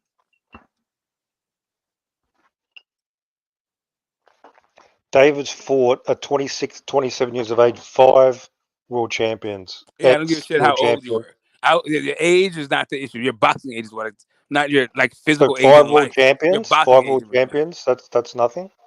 5 world. I mean, in a 4-belt era and 17 divisions, not so much. No. Doesn't really happen that much. It does matter. If you ask me, does it matter if you're 5 world champions in a world where there's 8 divisions? Yeah, that means a little bit different than in a world where there's 17 divisions. So 2-time champion doesn't matter. Obviously, the youngest also, doesn't matter. if there's one sanctioning body, if you have one sanctioning body and 8 divisions versus 4 sanctioning bodies and 17 divisions, then 5 champions means a little bit different. Then what does he need to do? What does he need to do for Get the Smoke to say, okay, he's done something significant? What does he need to do? You give me the benchmark so we know where we're going, because I don't know. So tell me. Okay, but when we get there, I'll tell you about that. So you can't. Awesome. I mean, I could. There's a bunch of shit he could do. I mean, obviously, I don't know. Like, what do you mean? Like top 5 things or top 10 things? There's a lot of shit. I could just tell you once he does something. Because now he's done nothing. Fighting for undisputed at 168 would have been nice. Yeah, but he fucked that off. So I don't know what you want me to do with that. Yeah. But obviously, he wasn't given the fight. So no, he wasn't getting, and he also didn't earn the fight. He didn't earn the fight. No. Being number 1 in Division 4 years. I don't know. He's been number 1. Number 1 according to who? Number 1 according to who? Rings rankings. Wait, what does that have to do with undisputed? Earning the fight. That's nothing at all. Let me help you out. Nothing. So being the best contender in the division, Who says he's the best contender in the division? The rankings. No, there's champions in there. Whoever said that David Benavidez was a better contender than Caleb Plant, Billy Joe Saunders, Caleb Smith? Who said that? No, but he was still ranked number one contender because those guys were. That's because the champions are not in the rankings. They're just champions. But those guys were momentarily ranked higher, but then they lost. Exactly. That's who he fought. But David was consistently. But David didn't fight. See, here's the thing: David didn't fight those guys. He was consistently year end. Yeah, but he never fought those guys. But he did fight Caleb Plant. Right, but once Caleb Plant was no longer champion. Cool, and then he became the number one after Canelo got all the belts. Right, number one, but not the champion though. Well, he can't be the champion when Canelo's got all the belts. Right, but he could be. But Canelo wasn't the first champion. Callum Smith is the champion before him, from the Ring Magazine standpoint. The thing that you said he's number one in. He was champion. Yeah, he was champion for a short moment. So he was number one. Callum Smith was the champion, right? And then he got his ass beat, and then he. I'm just saying. Right? But while Benavidez was number one, Callum Smith was the champion. So what Canelo did was fight the champion. Correct. In the end of 2020. Benavidez never did. End of 2020. So that's 4 years ago. What can David Benavidez do? He can fight somebody that's worth a fuck. Caleb Plant was probably ranked number 2 when he fought him. There was nobody. There was David. There was Canelo, obviously. Right. So David and Caleb Plant. They were like, so he was the top 2 dudes, and he beat him. Who was the top 2 dudes? Plant and David at 168. I don't give a fuck. I don't even know what we're talking about anymore. When it comes to champions, will you ask me what the fuck Benavidez could do? Because when Munguia was number 2, you didn't give a shit about Canelo fighting Munguia. I don't know what the fuck you're telling me now. Benavidez fighting number 2 is supposed to be some good fucking thing. Oh, he's number 2 now. But I'm gonna say if that's just one side between your fucking weirdo, let me special plea for David Benavidez ass like bullshit. All I'm saying. What else can he do? What else can he do? Your initial question: what Benavidez can do? I will let you know when that happens. Because if you didn't ask me what the top 5 things he could do, what's the best thing he could do, none of that shit. You just asked me what he could do. There's a lot of things. So for that, when he crosses that threshold, I'll let you know. Yeah. So you don't have an answer. You just. I do have an answer. Like I said, it's too broad of a question. Maybe if you want to make your question more specific, I can answer more specifically. Good. He was the clear number 1 contender for fucking years. I don't know what you mean by clear number 1 contender. I just told you, ranked number 1 by Ring Magazine. And okay, what metric do you want to use? Any other metric? I bet you. Motherfucker, the champion is higher ranked than him. I said contender behind the champion. You say he's the number 1 guy. The number 1 guy would imply that there's nobody ranked higher than him. Meanwhile, there is a guy ranked higher than him, the champion. I said number 1 contender. Did you? Okay, awesome. He fought the champion, ranked higher than him. So why the fuck are you bringing up the guy that's ranked lower? He fought some guy ranked higher than him. Okay, Canelo was the only one ranked higher than David. No, Callum Smith was ranked higher than him. Dude, you're going back to 2020, 4 years ago. Motherfucker, you're the one talking about the Ring Magazine's rankings. Correct. And since late 2020, when it comes down to the Ring Magazine's rankings, when David Benavidez was ranked number 1, they had a champion. Callum Smith was a champion. When David Benavidez was ranked number 1, but what Canelo did was he fought somebody ranked higher than the number 1 guy. Do you understand that? I understand that. Do you understand when that happened? What year? It was it was simultaneously. The same thing. The 2 things were happening at the same time. One thing was happening was David Benavidez was the number 1 contender. Another thing that was happening was Callum Smith was the champion. What year? The same time. Simultaneously, those 2 things were occurring. And what happened when Callum Smith lost in terms of who ranking? Did he lose to? Who did he lose to? He lost to Canelo. And then Canelo Alvarez. Correct. Canelo Alvarez beat a guy who was ranked higher than David Benavidez. Correct. And then David became the number 1 contender ahead of everybody else. No, he was already the number 1 contender. No, but he got, ranked number 1 behind Canelo. He was the number 1 in the Ring Magazine. He was ranked number 1. At that point, they had a champion. The champion was Smith.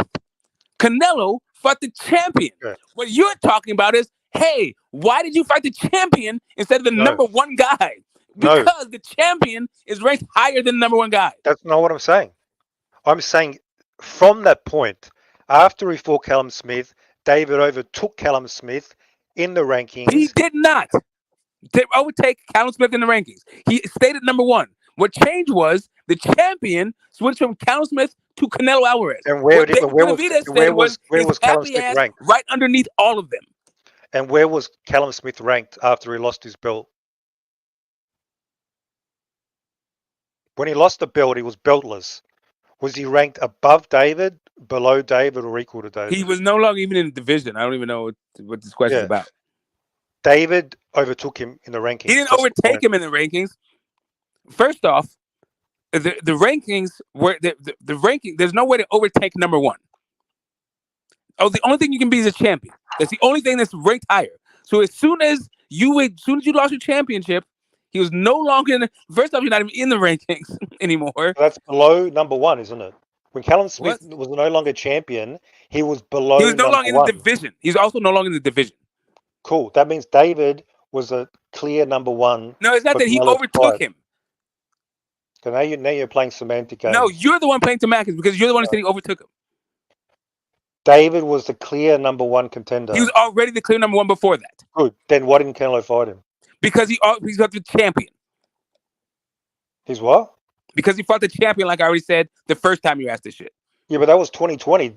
Then he got 2021. You asked me again. You asked me why he didn't fight the number one. Because who gives a fuck about the number one when you're fighting the champion? You're the champion now. Who gives a fuck about Ring Magazine? What Ring Magazine doesn't have is that you need to fight fucking the number one contender. What Ring Magazine has is fucking rankings. What the belts have, those section bodies, they have mandatories. They have things you must do. Who gives a fuck about the Ring Magazine rankings? Only you. Well, David was also the mandatory. Okay, awesome. Good for him. And in terms of like the rings, I mean, officially sure, but the spirit of the champion is to fight the best dude. What do you mean the champion, motherfucker? You said Ring Magazine rankings. Now you want to talk about the champion. What's the champion? No, the undisputed champion. The undisputed champion. Okay, cool. The undisputed champion must do what? We all agree that the spirit of the champion is to fight the number one dude, to defend against the best guy in the division. That's generally what is the belief in the boxing world. I don't know, correct? man. I don't know what you want, general beliefs and all this other weird shit that you try. But you don't think the champion? What I'm telling you, listen, I'm in the real world, not in the general belief world. In the real world, what a champion has to do is defend who the fucking sanctioning body says he must defend against, and anything else there is voluntary. That's what I understand about the world of boxing, not some imaginary world of the beliefs and multiple people that you will fucking live in. I don't give a shit about that. And voluntarily, yes, voluntarily, a champion should fight the best opponents. That's the spirit of a champion, surely. You think he should be forced? You have to bend his arm? Listen, I should get a fucking blowjob from supermodels every day and $1 million check in my fucking mailbox too, but I don't. Who gives a fuck about should? We're talking about what should. You're the one who just talked about what should. You are. Do you think it's an obligation for a champion to fight the best opponents? I think it's an obligation to fight I think it's an obligation to fight the best opponents that the sanctioning body says are the best opponents. That's your obligation. So not the best opponent in a division. The best. Okay, the division isn't the one that gives you your fucking belt. The sanctioning bodies do. In a division. Okay. So your obligation is to the sanctioning bodies that whose belt, because the belt belongs to the sanctioning body. The belt doesn't belong to the division. Yeah. It belongs to the sanctioning body. So there's all kinds of people in the division that don't have fucking belts. So there's no obligation beyond like the technical, the strict rules. What do you think an obligation is? So what other obligation would you be speaking to? Why don't you tell me? It can be a moral. It can be a moral obligation. I mean, what do you mean by moral obligation? Like the spirit of a champion. Should adhere by this rule. The spirit of a champion. When you have the belt, you're supposed to be the best. That signifies you're the best in a division. So surely it means to me, you got to defend it against the best opponents possible. Otherwise, what's the point? Right. You're a champion, but you're fighting the worst guy. And then who decides who the best possible are? Well, rankings. Rankings and whose rankings? The ranking that has the most credibility is a divisional Right. But ranking if you of don't the have the most ring. credibility, but if you have an obligation to the sanctioning body who made you a champion, then what the fuck? What other rankings would you be going by? Well, you're talking about mandatories, which have Again, no. The only reason why you're a champion is because the sanctioning body made you so. Made you so. but So Canelo those would took be the only rankings that would be fucking yeah, relevant. hang on, but Canelo took a lot of voluntary fights Yeah, that were right. so They they all weren't. do. Every single champion, every Yeah. single sanctioning body has voluntary fights in it. So he had the choice to fight the best in the division if he wanted to. There was no obligation. He Every was single looking forward. champion does. The Good. same way that David And that Benavidez is the obligation that the I same way believe that they have. David Benavidez as a champion had all of these obligations and opportunities to fight guys and didn't do it as a champion is the same way every single other champion did, including Canelo I don't know what Alvarez. you're talking about. He lost his belt pretty fast. I don't know what Okay, obligation awesome. he And, didn't have. right. He Yeah. lost his belt pretty fast, and he still could have fought other people. Yeah, so the champion, I believe, has an obligation to fight the best opponents possible he can, beyond just getting his arm twisted by It's the not arm sanctioning twisting. The body. only thing It that is. makes you a champion is the sanctioning body. It's a sanctioning body's belt. You don't get a belt and then say, hey, you know what? I have an obligation outside of the sanctioning body because the sanctioning body is the only thing that makes you a champion in the first place. Technically, they give you the belt, It's but not even also technically, it period. is. First off, just as functionally, if you're a WBA champion, you can't even fight other people without the WBA say so.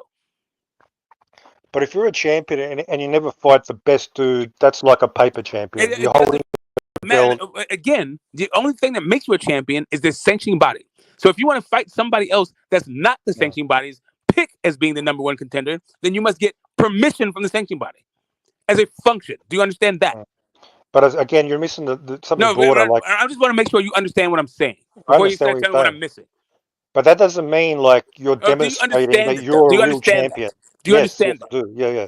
That's like saying Rolly Romero is the man at 140 just because he had a belt, but No, he's not really the man. no, it's not saying He that. never It's beat not like that at anybody. all. You don't understand. So let me explain one more time. For the belt that he had, I believe it's WBA. He was the man. He was one of the men in the WBA at 140. He wasn't the man for the entire division. As Because he far as had the one belt. WBA was concerned, he was the man. Because he had one belt, but Canelo had all the belts, so he was then the man in a Yes, division. and he also had But the he Ring never. magazine. Correct. He also had the Ring magazine. Yeah, but how can he really genuinely be the man when he never proved he's the best in the division? That's the problem. By beating the other guys who were the best. But he didn't beat all. He didn't beat all the top guys. That's the But he did. problem. I mean, according to Well, you, but according to the did, belts, did he prove he according was to the better than sanctioning David bodies, he did. Benavidez? According Did to he the prove sanctioning he was bodies better and than? your, hey, listen, I'm telling you, according to, and you may not have done it according to you, but according to every recognized sanctioning body and your coveted fucking Ring magazine, he did. Hang on, he beat David Benavidez according to all the sanctioning bodies. No, he beat their champions, their best. Their best is not David Benavidez. The best were the champions. Okay. Did he prove to be better than David Benavidez at 168? No, he proved to be the best at 168 to the sanctioning bodies because he beat their best. But he never beat the best, the WBC best. You're the one who said he didn't beat the best WBC had. According to WBC, he did. In 2020? How much credit do you get? How many years? Do you get like a decade or 4 or 5 years? Like you beat the best in Why are you asking? 2020? Bro, like it seems like you have a problem with the WBC. Why don't you ask them? No, but I'm asking you because you're here I know, now. but I'm not the WBC. I want you to explain it. I don't know how what, it is. but you want me to explain what the WBC stands Are you tapping out? Are you tapping out? No, I'm just telling you that you want me to explain you like hey, listen, Yeah. if you want me to explain to you what God thinks, I'm going to tell you the same thing. I'm not God. If you want to explain to you what your mother thinks, I'm going to tell you I'm not your mother. If you want to explain to me if you want me to explain to you what the WBC thinks, I'm going to tell you I'm not the WBC. Now, if you want to ask me what I think, I'll tell you. Yeah, but post late 2020, he never fought the best guy, the best WBC guy. I don't know what you mean by post 2020. or the best WBC guy. Like I don't even know Yeah. what the fuck that even. Callum Smith was the best WBC dude, ranked number 1, but that fight happened in 2020. From that point, he never fought and reinforced that he's the best at WBC. I don't know when does WBC say he has to. Because that's different. I I'm don't just know what you're asking, saying. what did he I don't know. prove? I'm Like, asking what he proved. And you keep I'm saying it's asking different. what he proved. I asked you if you understood that these belts belong to sanctioning bodies, and they are the ones who determine who the best is and who is worthy of it. Do you understand that point? It is And not they you. It's didn't not do Ring that. Magazine. When Ring Magazine has its own belt, cool. They have their own rules for their own belt. But guess what? He has that one too. So nobody. The only people he's been stripped, I believe, of the IBF. The only people who said that he's not becoming of a champion is the IBF at this point. Cool. But guess what? David Benavidez has never been an IBF champion. Not And one it day in still his doesn't life. change the fact that he never, from 2020, he never beat the top WBC opponent. I don't Now, know what the you mean by WBC top led him, WBC opponent. You ranked need to take number that one. with The guy WBC was because, ranked. hey, listen, Now apparently you're trying to Yildirim. put blame. I'm not talking what about I'm blame. telling you is for the WBC, Yildirim is one of the top guys. Cool. But David was ranked then number 1 from late 2020. Now you're using Ring. Are you using Ring Magazine or using WBC? Both. He was number 1 on both. Okay, why? Why are you using Ring Magazine for WBC? Okay. You wanted to use WBC. I'll gladly use WBC. I don't want to use. Listen, you're having a conversation about the WBC. I'm asking you, why are you using the Ring Magazine's ratings and the rankings in the conversation about the WBC? Why are you doing that? I'm just reinforcing David's Why are status. you using the Ring Magazine for a conversation about the WBC? It's reinforcing David being number 1 in the division. How in the fuck does Ring Magazine reinforce anything for the WBC? Okay.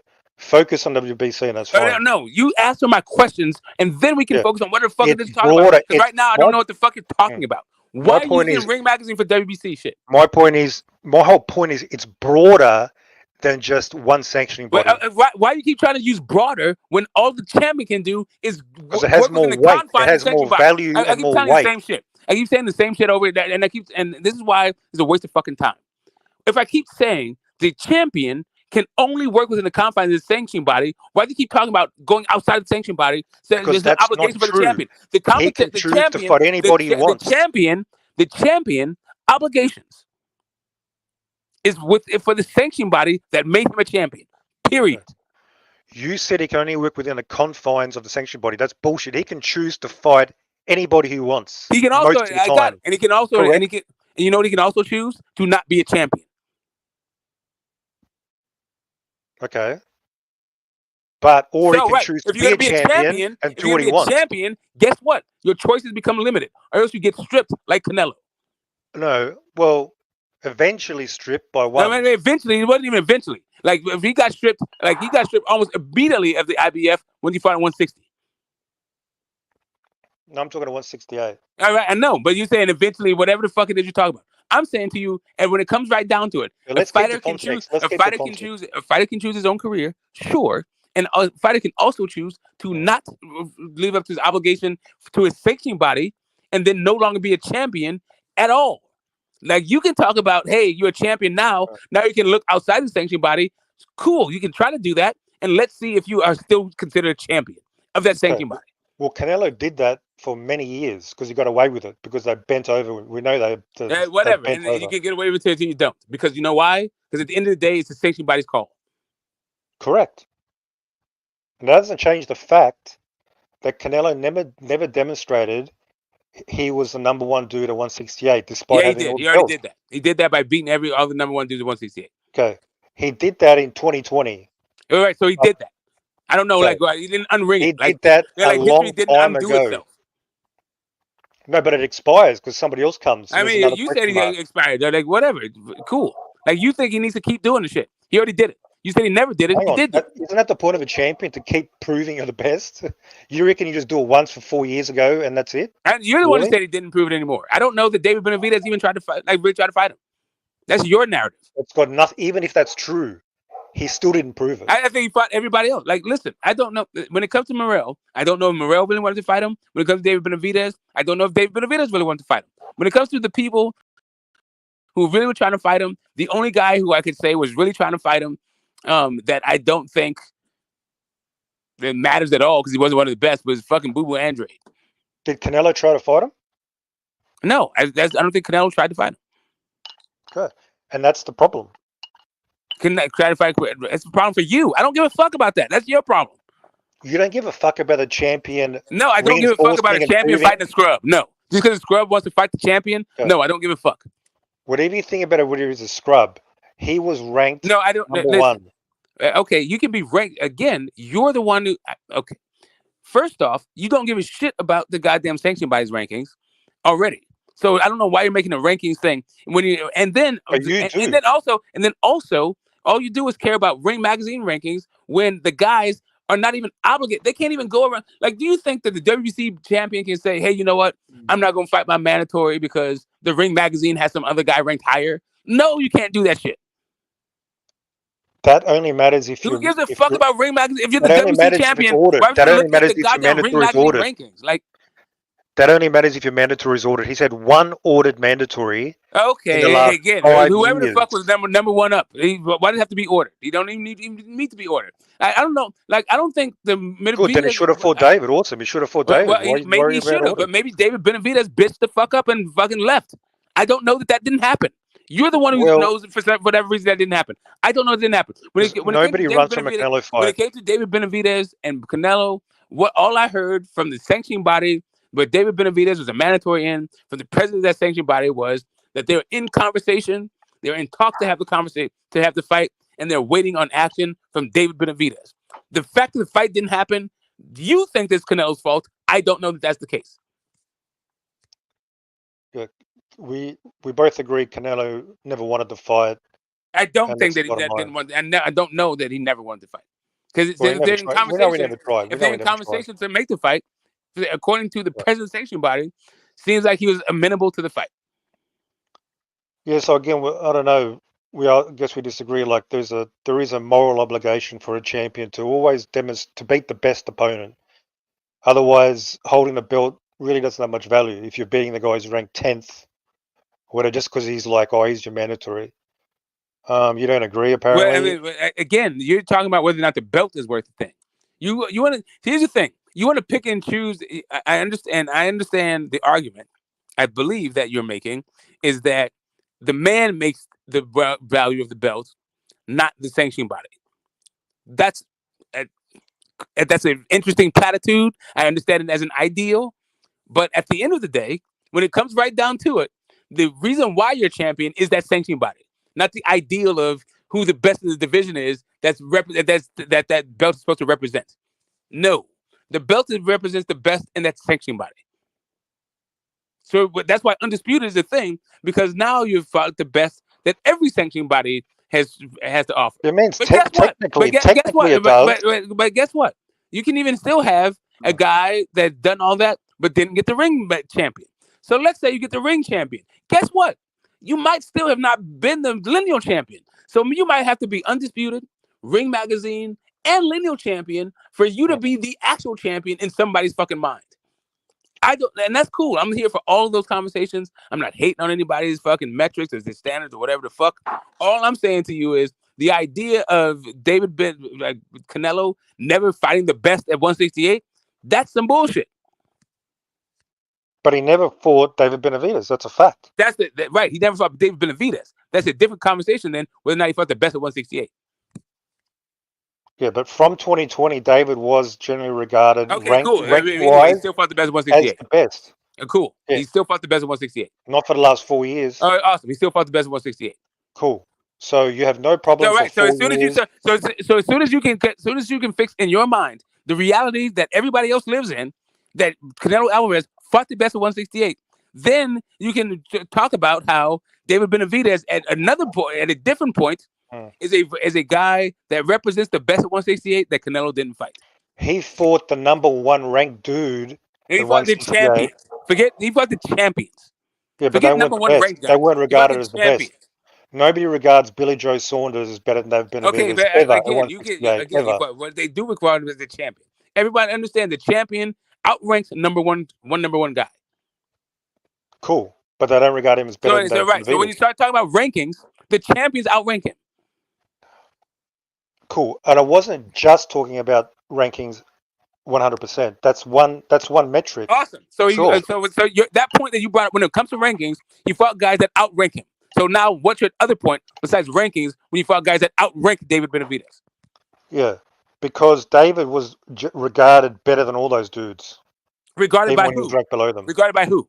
Consensus in the boxing world. Regarded by what consensus in the boxing world? Is that a website? By anybody who knows boxing. Or by anybody that knows boxing? Is that a website? Does it need to be a website? Does it need to be a website? Is that a website? Is there any way that I can check outside of you just flapping your fucking gums? Yeah, talking to people, conversation, talking to people. Is that a website? Is it talkingtopeople.com? Go read articles from pundits. Is it go readingarticles.com? Yeah, go. Yeah, of course. All right, cool. So it's go readingarticles.com. ESPN. That's what it is. Okay, cool. So you just pulling shit out your ass. Thank you. Thank you for that clarification.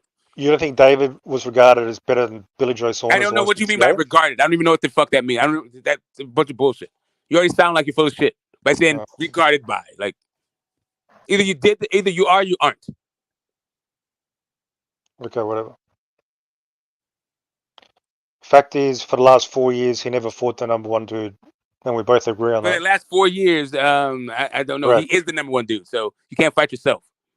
No, he never fought the number one contender. No, he isn't. Right. I mean, I know because the number one contender was too fucking afraid to fucking fight. So how many years need to pass for it to be a problem by not fighting the number one contender? How many years? As many years, the same number of years before you ask him to fight. As long as you can scapegoat goddamn everybody else with David Benavidez, guess what? People can scapegoat Canelo for the same fucking way. Like you, I don't know what you seem to be missing from this entire conversation is that it could be that David Benavidez is full of shit and never wanted to fight Canelo. And that still won't change the fact Canelo never fought him and he never proved because he can't fight him. There's no way to get a coward in the ring. But I know he never tried, so you can't use that argument. You just said he never tried. Meanwhile, the only sanctioning body that he's ever been even close to having a shot at Canelo in, the WBC said they were in conversations and they're waiting for David Benavidez to do some shit. Did David ever do anything to prohibit Canelo from contacting him? How the fuck would either you or I know? Well, what could he do? How would you or I know? What could David do? Is there any evidence? Do that he did what the fucking to stop Canelo from making the fight? Could have done what the president said he was waiting for him to do. Could have done that. Did David do anything to prohibit Canelo from picking up the phone and trying to make the fight? I don't know what the fuck that has to do with being mandatory. But he doesn't have to be the mandatory. That's the point. Okay, awesome. So we're talking about you're saying he earned a shot in the WBC. How did he earn a shot in the WBC? Even if he didn't earn the shot, did he so if he didn't earn the shot, then why are we talking about it? If he didn't earn the shot, then there's no point in talking about this. Because Canelo fought a whole bunch of guys that didn't earn the shot, so that's not okay. You say they didn't earn the shot. Yeah, Berlanga. Are you saying Berlanga earned the shot? I don't know. Did he? No, he didn't. Okay, cool. Yeah. So David didn't do anything to stop. Did Berlanga want to fight? Did Berlanga want to fight? Berlanga, like any boxer, of course he wanted to fight. No, not like any boxer, because some boxers didn't want to fight. Who? A bunch of them. Berlanga, like some fighters want to fight, some fighters don't, because that's boxers. There's no monolith of boxers where they all want the same fucking thing. Canelo's the most sought after fighter. Hey, whatever you say about this most sought after fight doesn't mean that everybody wants to fight Canelo. Well, from what we've seen, they're all chasing. Okay, whatever you say, unless they're not. If Canelo says, "Hey, why don't you come down to 185 to fight me?" Guys like Badu Jack says, "Eat a dick." Oh, when they can't make the weight physically, yeah. I don't even. He didn't say can't make the weight. He might have been unwilling to make the weight. Who said he couldn't make the weight? He said he couldn't make the weight. No, he said he didn't. He wasn't interested in it. He didn't say he couldn't make the weight. No, I'm sure he said. Okay, you can be sure all you want. He didn't say he couldn't make the weight. He did. He didn't. Now what? You keep saying he did. He didn't. I can prove it if you want. I don't give a fuck. He didn't say. He said, "I'm not interested in that shit." You don't care if I can prove it, all right? I'm pretty sure I remember him saying. No, I'm just telling you. I don't care. You tell me you can prove it. Either do it or shut the fuck up about it. But you said you don't care either way. No, I'm telling you. I don't give a fuck about you telling me this shit. Stop telling me this dumb shit. I already told you that I don't think that. Yeah. So Belang, I mean, yeah, the idea that David didn't want the fight, I mean, that's just ridiculous. Okay, you don't. It's not an idea. He didn't do what it took to get the fight. That's the truth of the matter. You mean fight multiple eliminators? No, he didn't. No, what he didn't do was what he didn't do was the WBC told him to do. He didn't do that. He didn't send a letter? Whatever the fuck the WBC told him to do, he didn't do that. Are you sure? According to WBC. So you got an article where they say he didn't do something that we want him to do. You got a link for that? Okay, cool. It's according to WBC. Huh? According to the WBC, he didn't do it. Do you have a link for that? I already showed it to you a bunch of times. I don't know why you keep asking the same shit over and over again. No, you showed me that. That was from March. Right. So in March, they said he didn't do the shit. So why are you asking me the shit, bro? Like, because now it's October, and awesome. surely He didn't do it in March. By March, he hadn't done it. Okay, but now we're in October. Okay, awesome. By March, the only thing I have is from WC saying he hadn't done some shit. So it's from March. You don't know if he done it or not since then. Awesome. One more time, just so you can stop asking me these dumbass questions, because I'm gonna shut this shit down. Because I really don't have a lot of patience. My shit's worn the fuck out with you.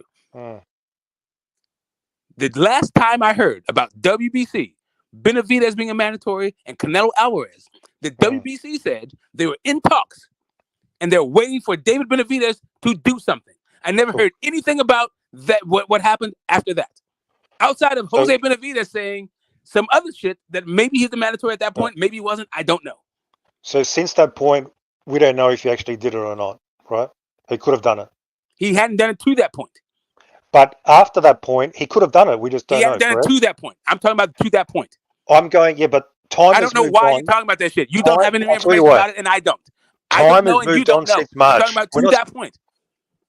Yeah, but what about beyond that point? Doesn't that matter? Okay, again, well, you keep talking about what beyond that point. If you want to ask me, do I think the spaghetti monster created the universe? Maybe. I don't fucking know. But we have moved on beyond March. You keep asking about moving on past some shit. Right, because you want to move on to some shit. But I keep telling you, I don't know if David Benavidez is full of shit. That's what I don't know. So you can tell me all the reasons why I don't know he's full of shit? Cool. The reason why I don't know he's full of shit, because I don't know what happened past the point of what I do know, what Mauricio Suleiman said, which is the only sanctioning body Benavidez has a argument of earning a fight with fucking Canelo Alvarez.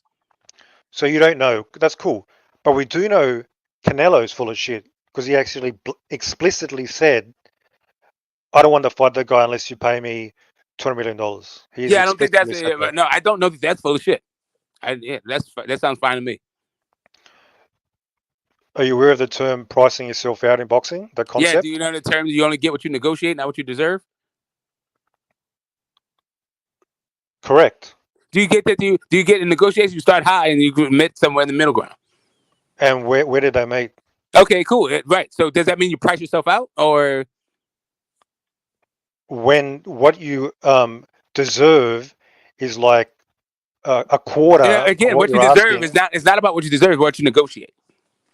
Cool. And what did they settle on? Cool. So right. Again, is that Canelo's fault? Is that Canelo's fault that guy didn't want to negotiate, or what? No, PBC offered about $50 million for the fight. Okay, awesome. That's what PBC offered. What the fuck that got to do with Turkey Al-Sheikh? Turkey Al-Sheikh is not fucking PBC. Well, what did he offer? Obviously not enough, because the fight never happened, right? Awesome. There you go. So is that Canelo's fault? Well, doesn't that meet the criteria for pricing yourself out? No. The fight never happened? No, because who's David Benavidez? Like, I don't, like, here's the whole thing. Like, you have this, you have a different kind of determination. Why is Canelo asking $200 million then? Exactly. Who's Benavidez? Exactly. Because Turkey Al-Sheikh is the one who's saying that he wants to make a fight. Yeah, but why is Canelo demanding 4 times more than he's ever earned before for a guy who is nobody? Who is Benavidez? Canelo. Ask Canelo that. Okay, right. So if I have a gazillion dollars and I say, hey, you know what? I want you to do this thing, and I say, hey, you know what? I want $2/4 of a gazillion dollars. And if that person Did you price says yourself out? you don't, And if I say no, then cool. If I say yes, then if I say I give you $250 million, okay, whatever the fuck. Like, to me, that's not on the person. I'm the one saying I want something from you. You didn't come to me and say, hey, you know what? I want to fight David Benavidez. How much will you give me? but I'm You pretty came to sure me. Turkey You did came say to no. me and said, hey, you know what? I want to see a fight. Okay, you came to me and said, I want to see a fight. Look, Cool. You why are came you to me and playing said, I these want to see a games? fight. Give me $200 Hey, million. why are you playing these games? You don't. I don't think you And it's believe not this like playing shit. games. Like, why are you this dumb is really the question. No. Why are you playing games? Why are you this You dumb? don't believe this shit. Why are you? I can't believe how dumb you are. I mean, maybe I do. I don't know. You know, and $200 million is like the biggest example, the greatest example of pricing yourself out probably ever. He's never Okay, earned cool. more than So I'm sorry. What was he's Turkey's? never earned more than I'm 50 sorry. million. What was Turkey's counter offer? Nothing. There's nothing Okay, awesome. official. So right. So was the fact that there's no negotiation Canelo's Yeah. fault or Turkey's fault? The fact there was negotiation was Canelo's price was so Okay, because preposterous. it's Canelo's fault, right? Canelo's It wasn't. fault. It's Damn not. right. Okay, It so was so why does ridiculous. Canelo's fight? Why does Canelo's price preempt Turkey from saying 200 is too much, but I will give you this? What stops Turkey from doing that? From all reports, he did offer something, Okay, but so we don't know what is that? So from all reports, what was that number? There was not a specific number. Okay, awesome. So then given. we can move on from this conversation. Well, does there need to be a specific number? All I we don't know know. is For us to continue this conversation, yes. Canelo wasn't. The offer wasn't big enough. We know the offer wasn't big enough, correct? So that's it. So Canelo's Okay, offer. wait a minute. So wait a minute. So Canelo can be underpricing, but can Turkey be lowballing? It's possible. Okay, awesome. So I don't understand like why all the onus is on Is he Canelo, but known none to is be a on low Turkey. baller? Hang on, Maybe is Turkey Turkey lowball. Alexish So you known to don't be have a number. You do have a number for Canelo. You don't have Hey, a number for Turkey, but I'm supposed to blame Canelo. I wasn't aware that Turkey had a reputation for lowballing. I'm pretty sure his A reputation is reputation for literally the opposite. does Canelo has a Isn't his reputation for pricing reputation himself literally the out? opposite? Wait a minute. Does Canelo have a reputation for pricing himself out? Well, after this I mean, fight, no. I'm after this saying, does he have a reputation for pricing himself out? he does now. Okay, no. Does he have a reputation for pricing himself out? Now he does. Okay, good, right. According to you, because Turkey. Yeah. The guy who doesn't have any reputation at all, so he couldn't have a reputation for lowballing people because he has no reputation. No, he does have a reputation for having a bottomless fucking purse and throwing around. Is it bottomless? Because if it's bottomless, we wouldn't have a conversation about Canelo pricing himself out. Okay. Point is, he has a very deep. I mean, no. The wallet. point is, like, this is just a dumbass fucking conversation because you want to big up goddamn David Benavidez and hating Canelo. That's really what all this shit is about. No. And it's very transparent. Like at the end of the day, like for real, for real. If you want to blame Canelo, knock yourself out. If you want to praise Benavidez, knock yourself out. For me, I can't fucking tell.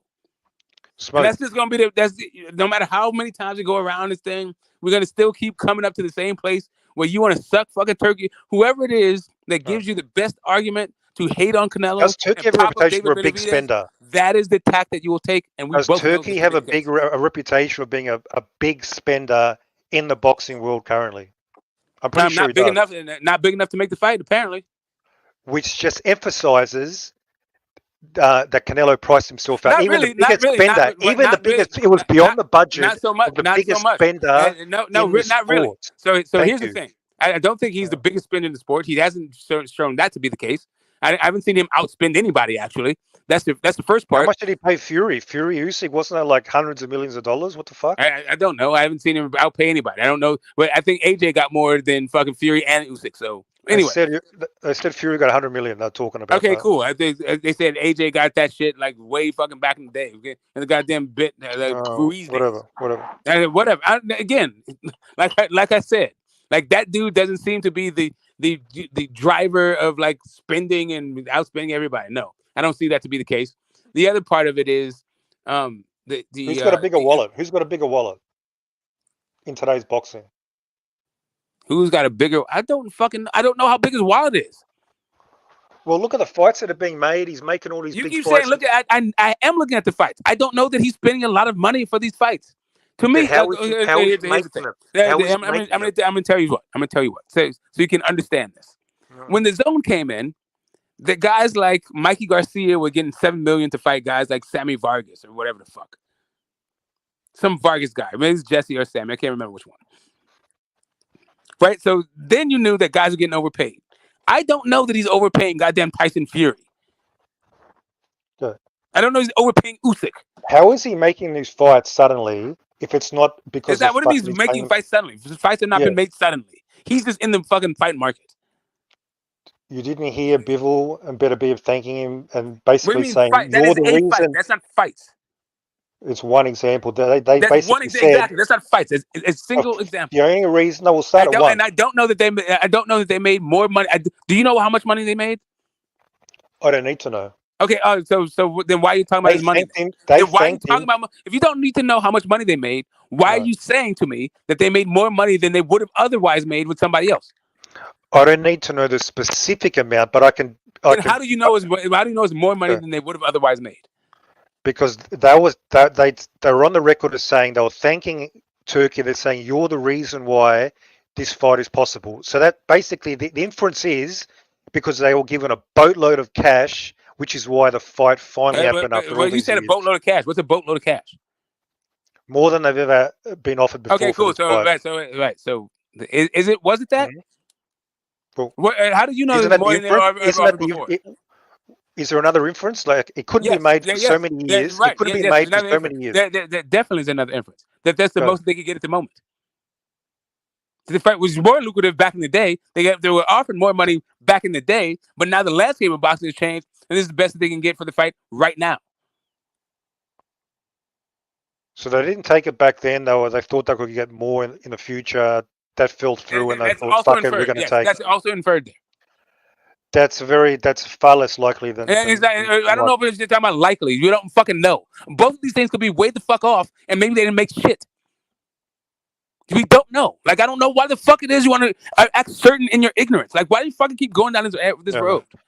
Because there's multiple other examples of Turkey. Who gives a fuck? You're still ignorant about it. At the end of the day, you're still ignorant. Really?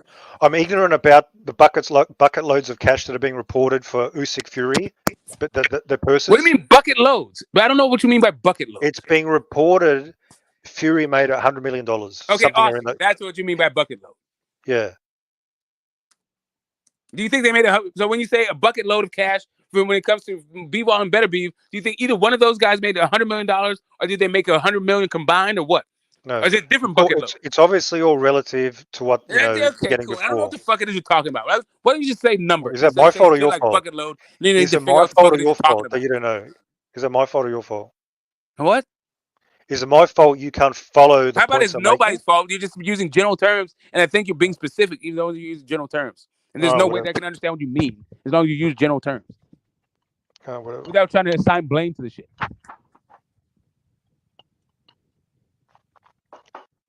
At the end of the day, even the biggest spender wouldn't satisfy Canelo. How would you know? The biggest spender, if he said $200 million, then apparently he would have been satisfied. So even that he couldn't find anybody to satisfy it. Okay, cool. No, you said no matter how big a spender was. If he's a bigger spender to the point of $200 million, then that apparently Canelo would have been satisfied at that point. Right then and there. But that didn't happen. Right. So it doesn't matter. So it seems like it's not about how big the spender is. It's about that big spender didn't actually meet his number. That's what the issue is. Which equals pricing yourself out. Or could equals that the big spender ain't really a big spender. You know that's an unrealistic price that Canelo asked, $200 million. I don't know there's an unrealistic price, actually. Yeah. But he's only ever been given his biggest purse previously was $50 million reported, approximately $50 million. So he's asking 4 times as much, and you're sitting there going, "Well, I don't know if he's asking too much." Are you okay? I mean, really you could say that it's reported that it's $50 million, but I don't know how much those 2 Triple G fights actually generated. Not forget how much Canelo got for it, but how much did those fights generate? Okay, it's been reported all over the boxing media. Okay, so both of those fights, just so we understand each other, those 2 fights could be in excess of $250 million. Okay. I'm talking about so for those 2 fights, that's $250 million that with those fights generated.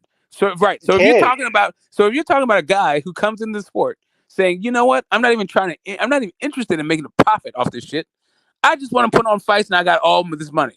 Like, okay, cool. You got all this money and you want to stick your name next to my name? Give me that 200 million. Sure. I'll fight the guys that you want me to fight. We're going around in circles. I know you don't like Turkey. You've already made that clear. So no, it's not even about liking Turkey. I'm just saying. Yeah, you think he's trying to take over and all that bullshit, whatever. I don't give a fuck. I don't even give a shit about that. I'm just telling. I don't like the fact that the dude is putting concerts on there and fucking raffles and shit. Neither do I. I don't even like the dude. It's not about me not liking Turkey. I don't know the dude like that. I'm just saying that I'm just saying that I understand that my man is hustling people. Like I don't need the sport that I love to come in and get. I don't need to get hustled by some dude trying to like turn me into a fucking employee. I'm good. I don't disagree. I don't disagree. And I understand Canelo's fucking thing. I understand why Canelo said the same fucking thing. I don't need for you to tell me who the fuck I should fight because you think I need this fucking money. I got gas money, motherfucker. I don't just got boxing money. I got liquor money. How about this? If you want me to get your fucking ring, if you want me to bend the knee, motherfucker, Daenerys Stormborn, with all your goddamn mother of dragons bullshit. If Turkey did that, then what you need to do, motherfucker, this is... I'm sure if Turkey said the same thing, the same actions, and the offer was William Skull, I'm pretty sure Canelo would like Turkey. He wouldn't have as much of a problem with Turkey if the name on the contract was William Skull. I mean, you could say that. Listen, you could say that all you want, and you could think that, and you might be true, or you might not be true. All I'm saying to you is, when it came down to putting a name out there, what Canelo said is, if you want me to fight the guys that you want to that you want to see fight, pay me what I want to fucking be paid. And you know what that dude said? When I said I had unlimited money, it wasn't like Canelo acting crazy money. Well, get the fuck out of my face then. With what the fuck you want. It's the same like you keep demanding shit from me. Motherfucker, you don't run shit around here. Pay some bills around my motherfucking house or shut the fuck up.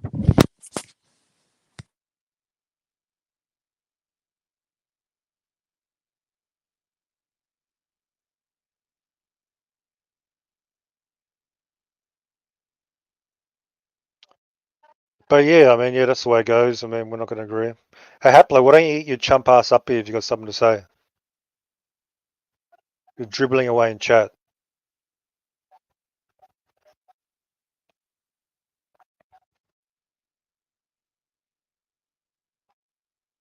Are you talking? Because I can't hear you.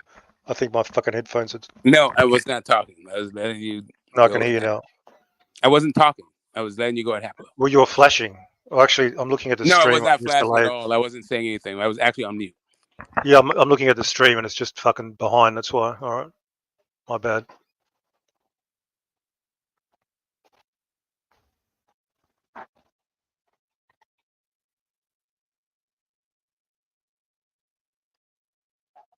Now that I got a lull in that back and forth, I'll scroll on up and see what the hell. Man, that's a funny ass fucking reference. What is that from? Oh, that's from IOTBA. Goddamn. Okay, I know what that's from. Damn, that's some back in the day shit. People don't even know. Why is that stuck in my head? That's funny.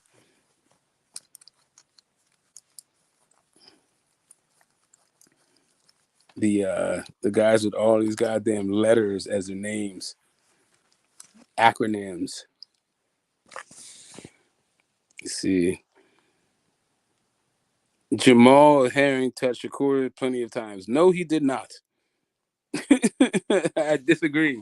My South African brother, he did not touch him plenty of times. It's not gonna matter because Morel gonna KO Mirage's boyfriend. I like to fight. I'm not as confident that they fight next as a lot of boxing fans seem to be. But I would like to fight, and I'm not convinced. Like, I want to see who wins. I think Benavidez has a really good shot at winning that fight.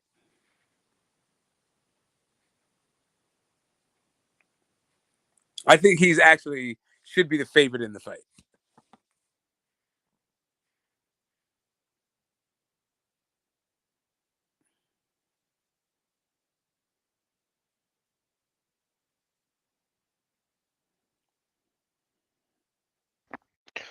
So it looks like nobody else wants to come on and talk to you. Yeah, WBL. Well, I mean, I'm talking, man. Yeah, you're a new booty. Morrell was first in line, number one contender, WBL champ. Yeah. Yeah, right. I'm just saying, like all these guys, like Morrell was up there, number one guy. Morrell seemed like he wasn't really trying to pursue the fight. Both the Davids, man, it seems like they would be okay with the fight if it happened in the right circumstances, but they didn't really seem to be like Why do you think they wouldn't like want the to way that fight Tio Canelo? was, the way that Tio was with goddamn Loma, or that Why would the you way that think they Devin wouldn't Haney want to fight was with Canelo? the way that Devin Haney was with Cambosos. I'm gonna do whatever the fuck it takes to get in this fight. I don't give a fuck. I'm laser focused on you and only you. Smoke, why do you think David wouldn't want to fight? What possible reason? Because he's a big softy. So that's the impression you have of David after watching him all these years, that he's soft. Really? You really believe that? Yeah, I think he's I think he's a big softy. I don't think you believe that. I think I know you can think about what I believe all you want, but I'm just telling you what I believe. You can think about it. You can think you know better than me if you want to, but like I'm telling you, what I see is I think that the dude might be soft as fuck. I think I think he needs his brother and his dad to like pump him up and shit. To like give him confidence. I think he's like a former fat kid that got in shape in the gym because that's where his dad was, and he's just trying to prove himself where his role is in the family. Like you understand, I'm a father. Like I get like I think he's soft. So he's softer than. No, I'm not saying he is soft. I think he could be though. Yeah, so he could be softer than Chavez Jr., Avni Yildirim, Berlanga, softer than those. You think that's a distinct possibility, correct? I think it could be Rocky softer Fielding, than. I think Rocky it could be Fielding, softer than Rocky Fielding. Well, here's the thing. I think there's a difference between soft and good at boxing, right? I think I could think another guy is harder than him doesn't mean they're as good in the boxing ring. Like you can be I'm soft talking as fuck. mentally. I'm talking mentally. So you can be soft, but you asked me why. Why would it be if I had to get? Where has to guess a reason? I gave you a reason why he wouldn't want to fight because he's soft. So he's basically scared of Canelo. Possibly. No, he's a softie. Yeah, but meaning scared to get in the ring with Canelo. No, and not scared to get in the ring with Canelo. Just like not really going to press a fight and past his team who may like talk a good game but don't really want to get the fight. So they all might talk a good game, but when it comes to doing what it takes to get the fight, they're all like, you know what? Nah, we got options. Soft. If it's the most lucrative fight, is it? That's what Canelo's famous for, giving paydays. Remember, Canelo said they want a payday. Canelo literally said it. Okay. Yeah, they want payday. If the payday's out there and he doesn't want to get in the ring, they want it doesn't mean he's getting them out. Okay, soft means scared. Did John Ryder make more fighting Canelo than he made fighting anybody else? I don't know. Maybe did. Well, considering Canelo's reputation, his fights for paydays, yes, I think he must. I don't know. Most likely. Reputation. Oh, wait a minute. Do you think that what comes on these boxing fucking channels equals that's that guy's reputation? No, stuff that's reported, even stuff that Canelo what's says. reported? Like what? Okay, purses. Purses. Right, so Caleb Plant made $10 million. Yeah, didn't Berlanga reported he made a but did a Billy bunch Joe of money? Saunders make $10 million? I don't know. I didn't. How about Callum Smith? I don't know. Okay, cool. With B-Wall, the B-Wall is like, I don't fucking know. Like that's what I'm saying. Did they make career high paydays? Did they make career high paydays? I fucking know. You don't reckon Callum Smith did a career high payday versus Canelo? I don't fucking know, man. I don't make these assumptions. You're the one out here trying to get out on a limb. I don't need to go out here. Well, put all the evidence together. You don't think so? Yes, and right. I put all the evidence together when I said I don't know. And you don't know. And you don't know. Okay. Right, because do you know how much did Callum Smith make? I think it's. How about Rocky Fielding? I believe almost surely, that's the biggest payday. Almost surely. Okay. Very confident. I'm very confident it was the biggest payday. Yeah, very confident. It could be. Listen, I think that maybe Rocky Fielding. I don't think Rocky Fielding's even paid pay-per-view. That was on the zone. They weren't even doing pay-per-views. So anyway,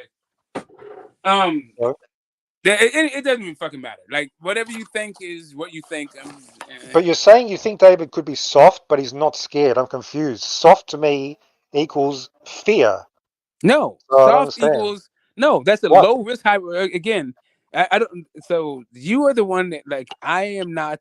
If you call it So fear, he's soft, but that's he's you. not fearful? Okay, all I need for you to do for understand my point is to stop putting Mm. words in my mouth. Just because you interpret it some way doesn't mean that's what I'm saying. That's just the way You that need to you interpret it. explain on practical terms. In the practical reality, what does soft mean? In a soft way, it means that when instead of saying, I'm going to put my foot down and fuck what anybody else has to say, this is the fight I want and this is what I'm going to do. But I why think that wouldn't you David do that? Benavidez is more like I'm good enough to beat anybody that my team puts in front of me. And if my team says I can beat him, then that's what I'm going for. Okay, But describing like I think that lazy. he goes by whatever the fuck his team says. That's sort of like he's not proactive and he's lazy or something. But No, I soft. think he's soft. Like I said, he's soft. Okay, okay. You're using that word In a incorrectly way in this that you wouldn't context. use. But I got it. I'm Correct, because creative it with doesn't make language. sense. It doesn't make sense to you because you're very fucking bigoted in your thinking. I'm You should bigoted. put maybe you should put some fucking elbows and knees to Yeah. your thoughts. Maybe you'll be more flexible. No, I think it's on you actually. I mean, I know you do. That's because you're Yeah. very rigid in your thinking. Soft. Okay, whatever. That's not how I would use soft. Yeah, soft. I know you wouldn't. I did. You That's why seem to you be didn't do it. You seem to be implying David's like scared, but then you won't say it No, I because didn't it's say it was that. You ridiculous. keep saying scared. So I keep saying you're I doing didn't say certain that. Every time you try to go to scared, I keep telling you I didn't say that. but that's what No, soft. That's no. the Is that what inference you from want? That's using what you want me to soft. say. No, that's the It's what you inference want. of soft in Again. this context. Okay, hold up a second. Just so you understand what I'm This saying to you. fight is soft. This I fight is don't think soft. I already told you what I meant by it. You just don't like it, and so now you're going back It to makes no scared. sense. It makes no sense. Whether or not it makes sense to you or not, I don't need for it to make sense. I'm telling you how I use it. I'm the one using it. Get a better I don't need for word. it to make fucking sense to you. Get a more Like, suited word. listen, if I say You're up is misusing down, it. if I say, hey, you know what, what's up, and I really mean what's down, that's fucking what I mean. Yeah, but It that's doesn't matter dumb. if it makes fucking sense to you. But you're communicating with people. All right, You're and not I talking already to yourself. communicated with you what I meant by the term. All right, so you're using it incorrectly, but this is what you It's mean. not Okay. incorrectly. I'm using it the way that I use it. You're the one saying there's a correct and an incorrect way to use So it, you didn't and I make up. don't Hang agree. on. I don't You agree that didn't there's an make up. incorrect way to use it. You didn't make up the term. That actually exists out. Awesome. And then the way that a person uses it is a completely different thing. So when you look at a dictionary, that's a popular usage of a term.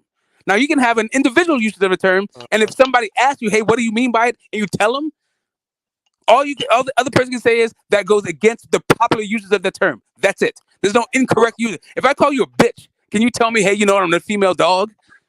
Cool. That's not what I'm talking about. Yeah, That's what I'm it's saying. great that you're not a Incorrect female usage. dog, but guess what? Yeah. You're still a bitch. Yeah, incorrect usage. That's what I think. Okay, Yeah. cool. You're still a bitch. Mm.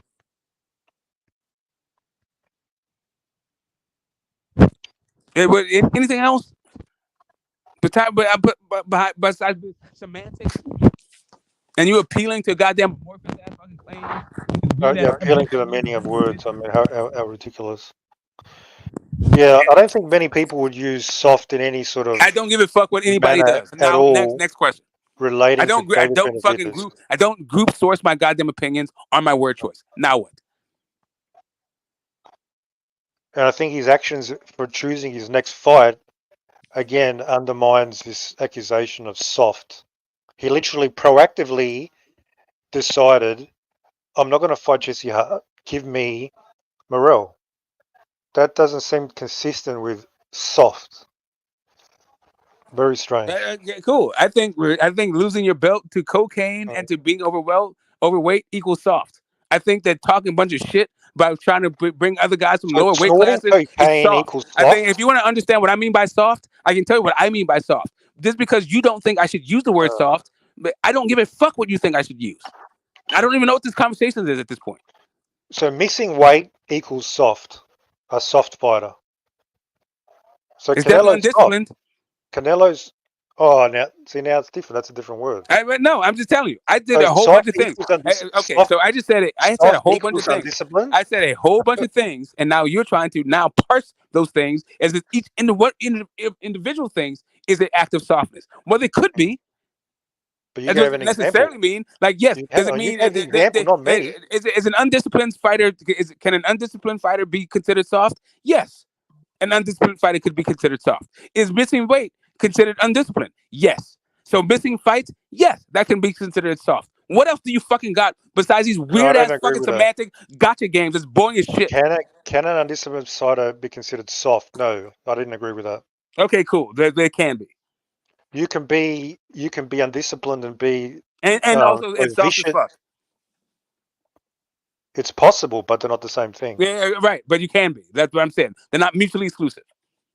Oh no, but you were using it Right. like So you can be right. The reason why you're undisciplined could be because you're soft. There's the evidence of being fucking soft. Being undisciplined is evidence of that shit. missing weight could be evidence of being soft. No, it doesn't Okay, make sense. whatever. It certainly means that hey, you don't think that you could actually win by making the fucking weight, does it? Do you think choosing Morel over Jesse Hart is consistent with being soft? It could be. It could be. How could it be? How? If you think that one guy was a harder challenge than the other, Do you think that's a plausible? depends on your metric. Point? Depends on your metric. Do you think it's plausible to believe David thinks Morel's easier than Jesse Hart? I don't fucking know. I don't know what they're looking at. No, fuck if I know. Mm-hmm. All right. They would have to make the argument, and then I could understand it. I don't. You want me to make the argument for them and then try to figure it out? Like, what the fuck are you talking about, bro? Like, why are you always trying to get me to read somebody else's mind? Like, what the fuck is going on with you, bro? Well, we can determine what people are thinking by Okay, their actions. can we? Yeah, by their actions. Okay, Actions speak awesome. louder than Cool. words. So you can tell what's things from their actions. If Whatever. I come up to you, and you start I running don't like a bitch, I don't try and to you read start people's running like minds. a bitch, I can sort of determine what you're thinking as you're running away from me. I can confidently determine, get the smoke is scared. That's why he's running away. So we can determine what you're thinking. You can run away for all kinds of reasons. Like it could be that I'm scared. Like if I run away, it could be that I'm scared of you. But also, there could be a fucking rhinoceros behind you, so I could be scared of the rhinoceros. Just because I'm afraid doesn't mean I'm afraid of you.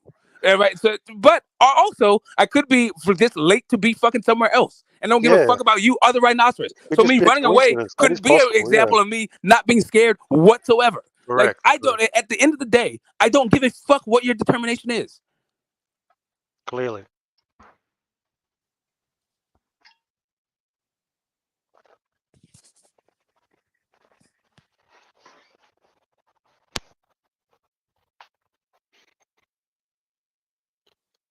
Like I don't read people's minds. I'm not interested in that shit at all.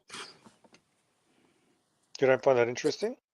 No, I don't think that. I don't think it's. So you just rely on what they say. Like first off, I don't think that anybody has the ability. I don't think that anyone has the ability to do it. So I think it's a waste of fucking time trying to even go there. Okay, that's a bit weird. Not really. I don't think anybody has the ability to read somebody's mind. And that I think it's weird to think literally? that you mean literally read it? You mean literally read it? Yeah, know what somebody else is thinking. Yes, that's fucking dumb as shit. Well, with a very high probability. I'm talking about zero probability of ever knowing what another person's thinking.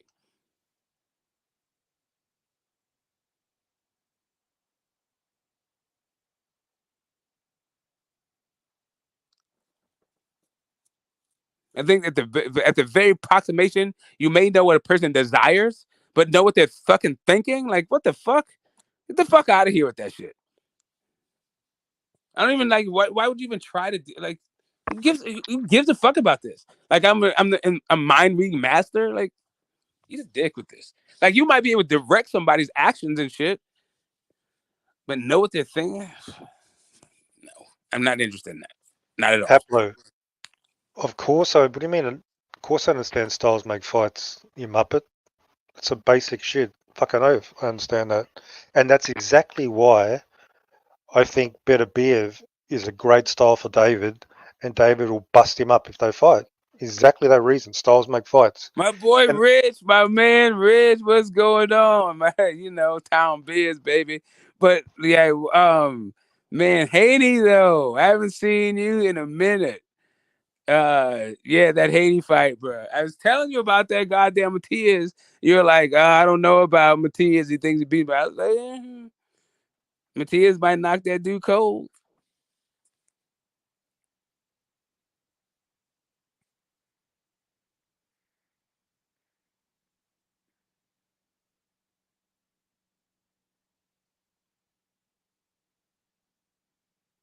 Yeah, Toby, what's up? Fucking Toby's in the house too. It's been a minute since I went live. I don't think I went again. I don't think I went live in 2024. All the peeps are coming out the fucking woodworks. What's up, Toby? Hope everything's going well in the UK. What's up, Hap? I didn't greet people coming in. It was just like an impromptu, like live kind of shit.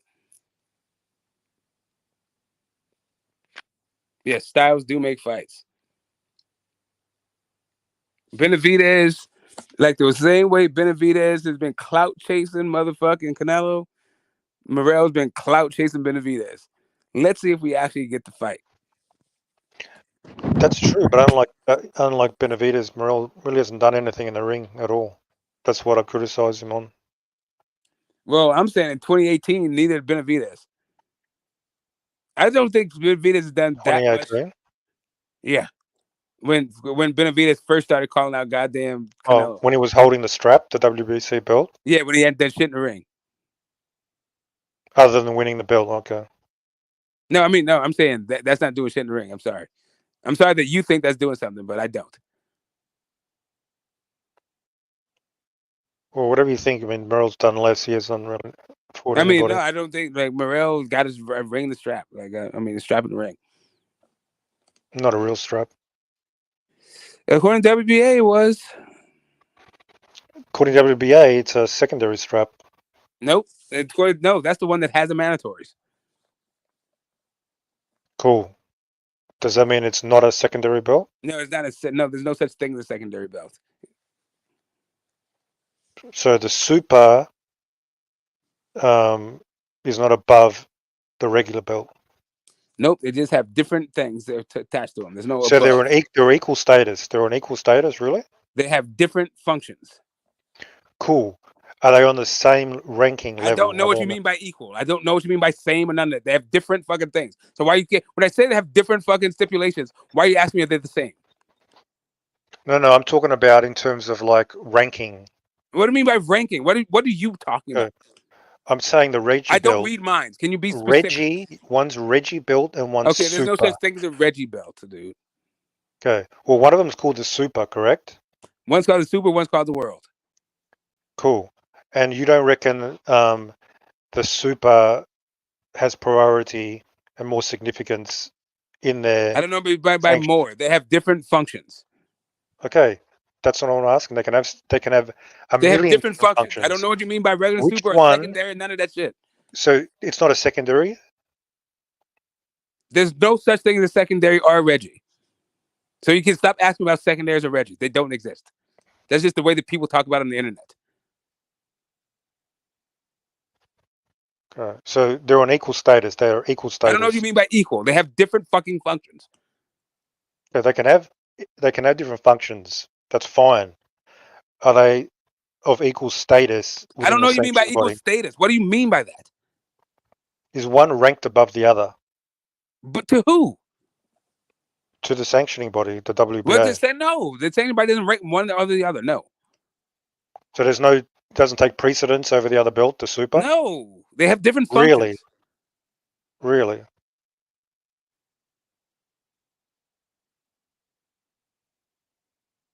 So it's not. They do, like for one to take precedent over the other, they would have to serve the same function. They serve different functions. Well, they're world title belts. Isn't that the function? Okay. One is called the world. One's called the super. Yeah, I'm looking on the WBA website. Alexander Usyk, for example, is a super champion at heavyweight. Then you've got the world champion, Mamu Cha, who's it's listed below the super. Why is he listed below the super? Is that just formatting? Just coincidence? That doesn't mean anything. It's just I don't know why what they you mean chose. by what. You don't know what I mean by listed below? No, what I don't know what you mean by because one's below. Does that mean it takes precedence over? I don't know what the fuck it is you're talking about. Well, Am I why saying is like? it Wait, listed? listen. Why If is I it see listed one, below? like if it said that, if maybe you can be more clear about what you mean versus me still trying to You mean figure you want out me to dumb it shit. down even Like, more? at one point, what the fuck are you talking about? Stop trying to get me to fucking figure out do your brain work for you. Tell me what it is you mean. The heavyweight world champion for the WBA is listed below the super Don't me fuck champion. what? You don't need to tell me what happened. What So do you you take? What don't are think you that extrapolating from? signifies? What conclusion are you drawing? Yeah, that the super champion has precedence over Okay, awesome. the There's world nowhere that champion. says that. So by ranking it, that doesn't demonstrate it. There's no ranking. They didn't rank it. No, by listing it above it No, and calling it it doesn't say that. super, No, by calling it order, no. super and listing it first. Okay, wait, awesome. So it also It's not ranks demonstrating the priority it over also the other belt. okay. So if that was the case, it also ranks the champions from other fucking sanction bodies. Does it think that because it ranks the WBC or the WBO over the IBF or vice versa or relative, that means that one is better than the other? No. At some point, it's just going to be in order because there's more than one. Cool. So it's just a random order. What do you mean random? What the fuck does random got to do with anything? That the super is ranked above. Why do you think it has to be random just because it has to be in order? Because it's in order, that means that one is more important than the other. Correct. Since you can't list them all at the same time, there's going to be an order. Just because there is an order doesn't mean that one is more important than the other. So it's just a basic there's more than one. There's going to be an order because there's more than one. And that's the only reason they have different fucking functions. And that's the only reason why the super because they have different functions. Fucking for the millionth time, they have different fucking functions. You goddamn bro. Like at this point, I can't keep saying the same shit to you without you getting an understanding. I'm like my patience has been gone a long time ago, and like at this point, it's a bunch of dumb shit. Like if you can understand, if you can follow the conversation and progress it, fine. But me telling you the same shit 5, 6, and 7 times, I'm not interested in the shit. Cool. I'm talking about why. But the listing order, that's what I'm talking about. I know if the WBA said in order of fucking relevance, then I understand your point. But you just unilaterally placing importance there when the WBA didn't put it there. I don't know what the fuck it is I'm supposed to do with that or why you're doing it. And quite frankly, without knowing why you're doing it, I also don't give a fuck that you do it. So because it doesn't explicitly say it, or implicitly say it. There is no way. There's no fucking value to the order placed that you are not placing there unilaterally. The WBA didn't say that. I am not saying that. Nowhere is it written. And what about the name super? That doesn't signify anything. It means that they have two separate functions, like I said, a million motherfucking times. Yeah, but the word both super. Have the same name. The word super. The word super. What about the word super? Yeah, that doesn't signify like having precedence and like number one. Does it say super world? No. Okay, cool. So no, the word super doesn't take precedence of the word world. So once again, you don't believe that the world. So, listen, if super was a modifier for world, then I'd understand your point. But since it's not, we're right back to the same to where I've been saying for a million fucking time. One is a super, one's a world. They have different functions. Can you be undisputed without the super, and just have the world? Okay, you can be undisputed and have everyone. In order to be undisputed, you could fight the WBA world to become undisputed. Can you be undisputed if you just have the world belt and not the super? Right. So if there is no super champion and all there is a world champion. What about if there is a super champion? And if you just have the world belt, the super champion is the one that unifies. That's one of the functions that it has. But it's not the only function it has because guess what? The world can have that same fucking function. But if you want to say in what circumstances does it take precedence is when they both have one and you're trying to unify. That's in a place where the super would take precedent. So They what is serve the different functions. Depends on the function, like I've been saying. so the super ultimately take precedent? What do you mean ultimately, bro? Like, okay. When Thanks a they're lot for coming. unifying, you're saying it It's takes been all precedent. good. It's been cool talking to you. I told you I don't have fucking time. I'm not interested in this shit. Whatever the fuck it is you got going on, it's a waste of time to me. But I'm gonna say peace to everybody who showed up. Thanks a lot for coming to the live. Thanks for chopping it up for me this long, fucking Mirage. I can't deal with this nonsense anymore. I'm gonna go about my life now. Sweet dreams, sweet dreams. Yeah, okay. Peace. Next time. Peace.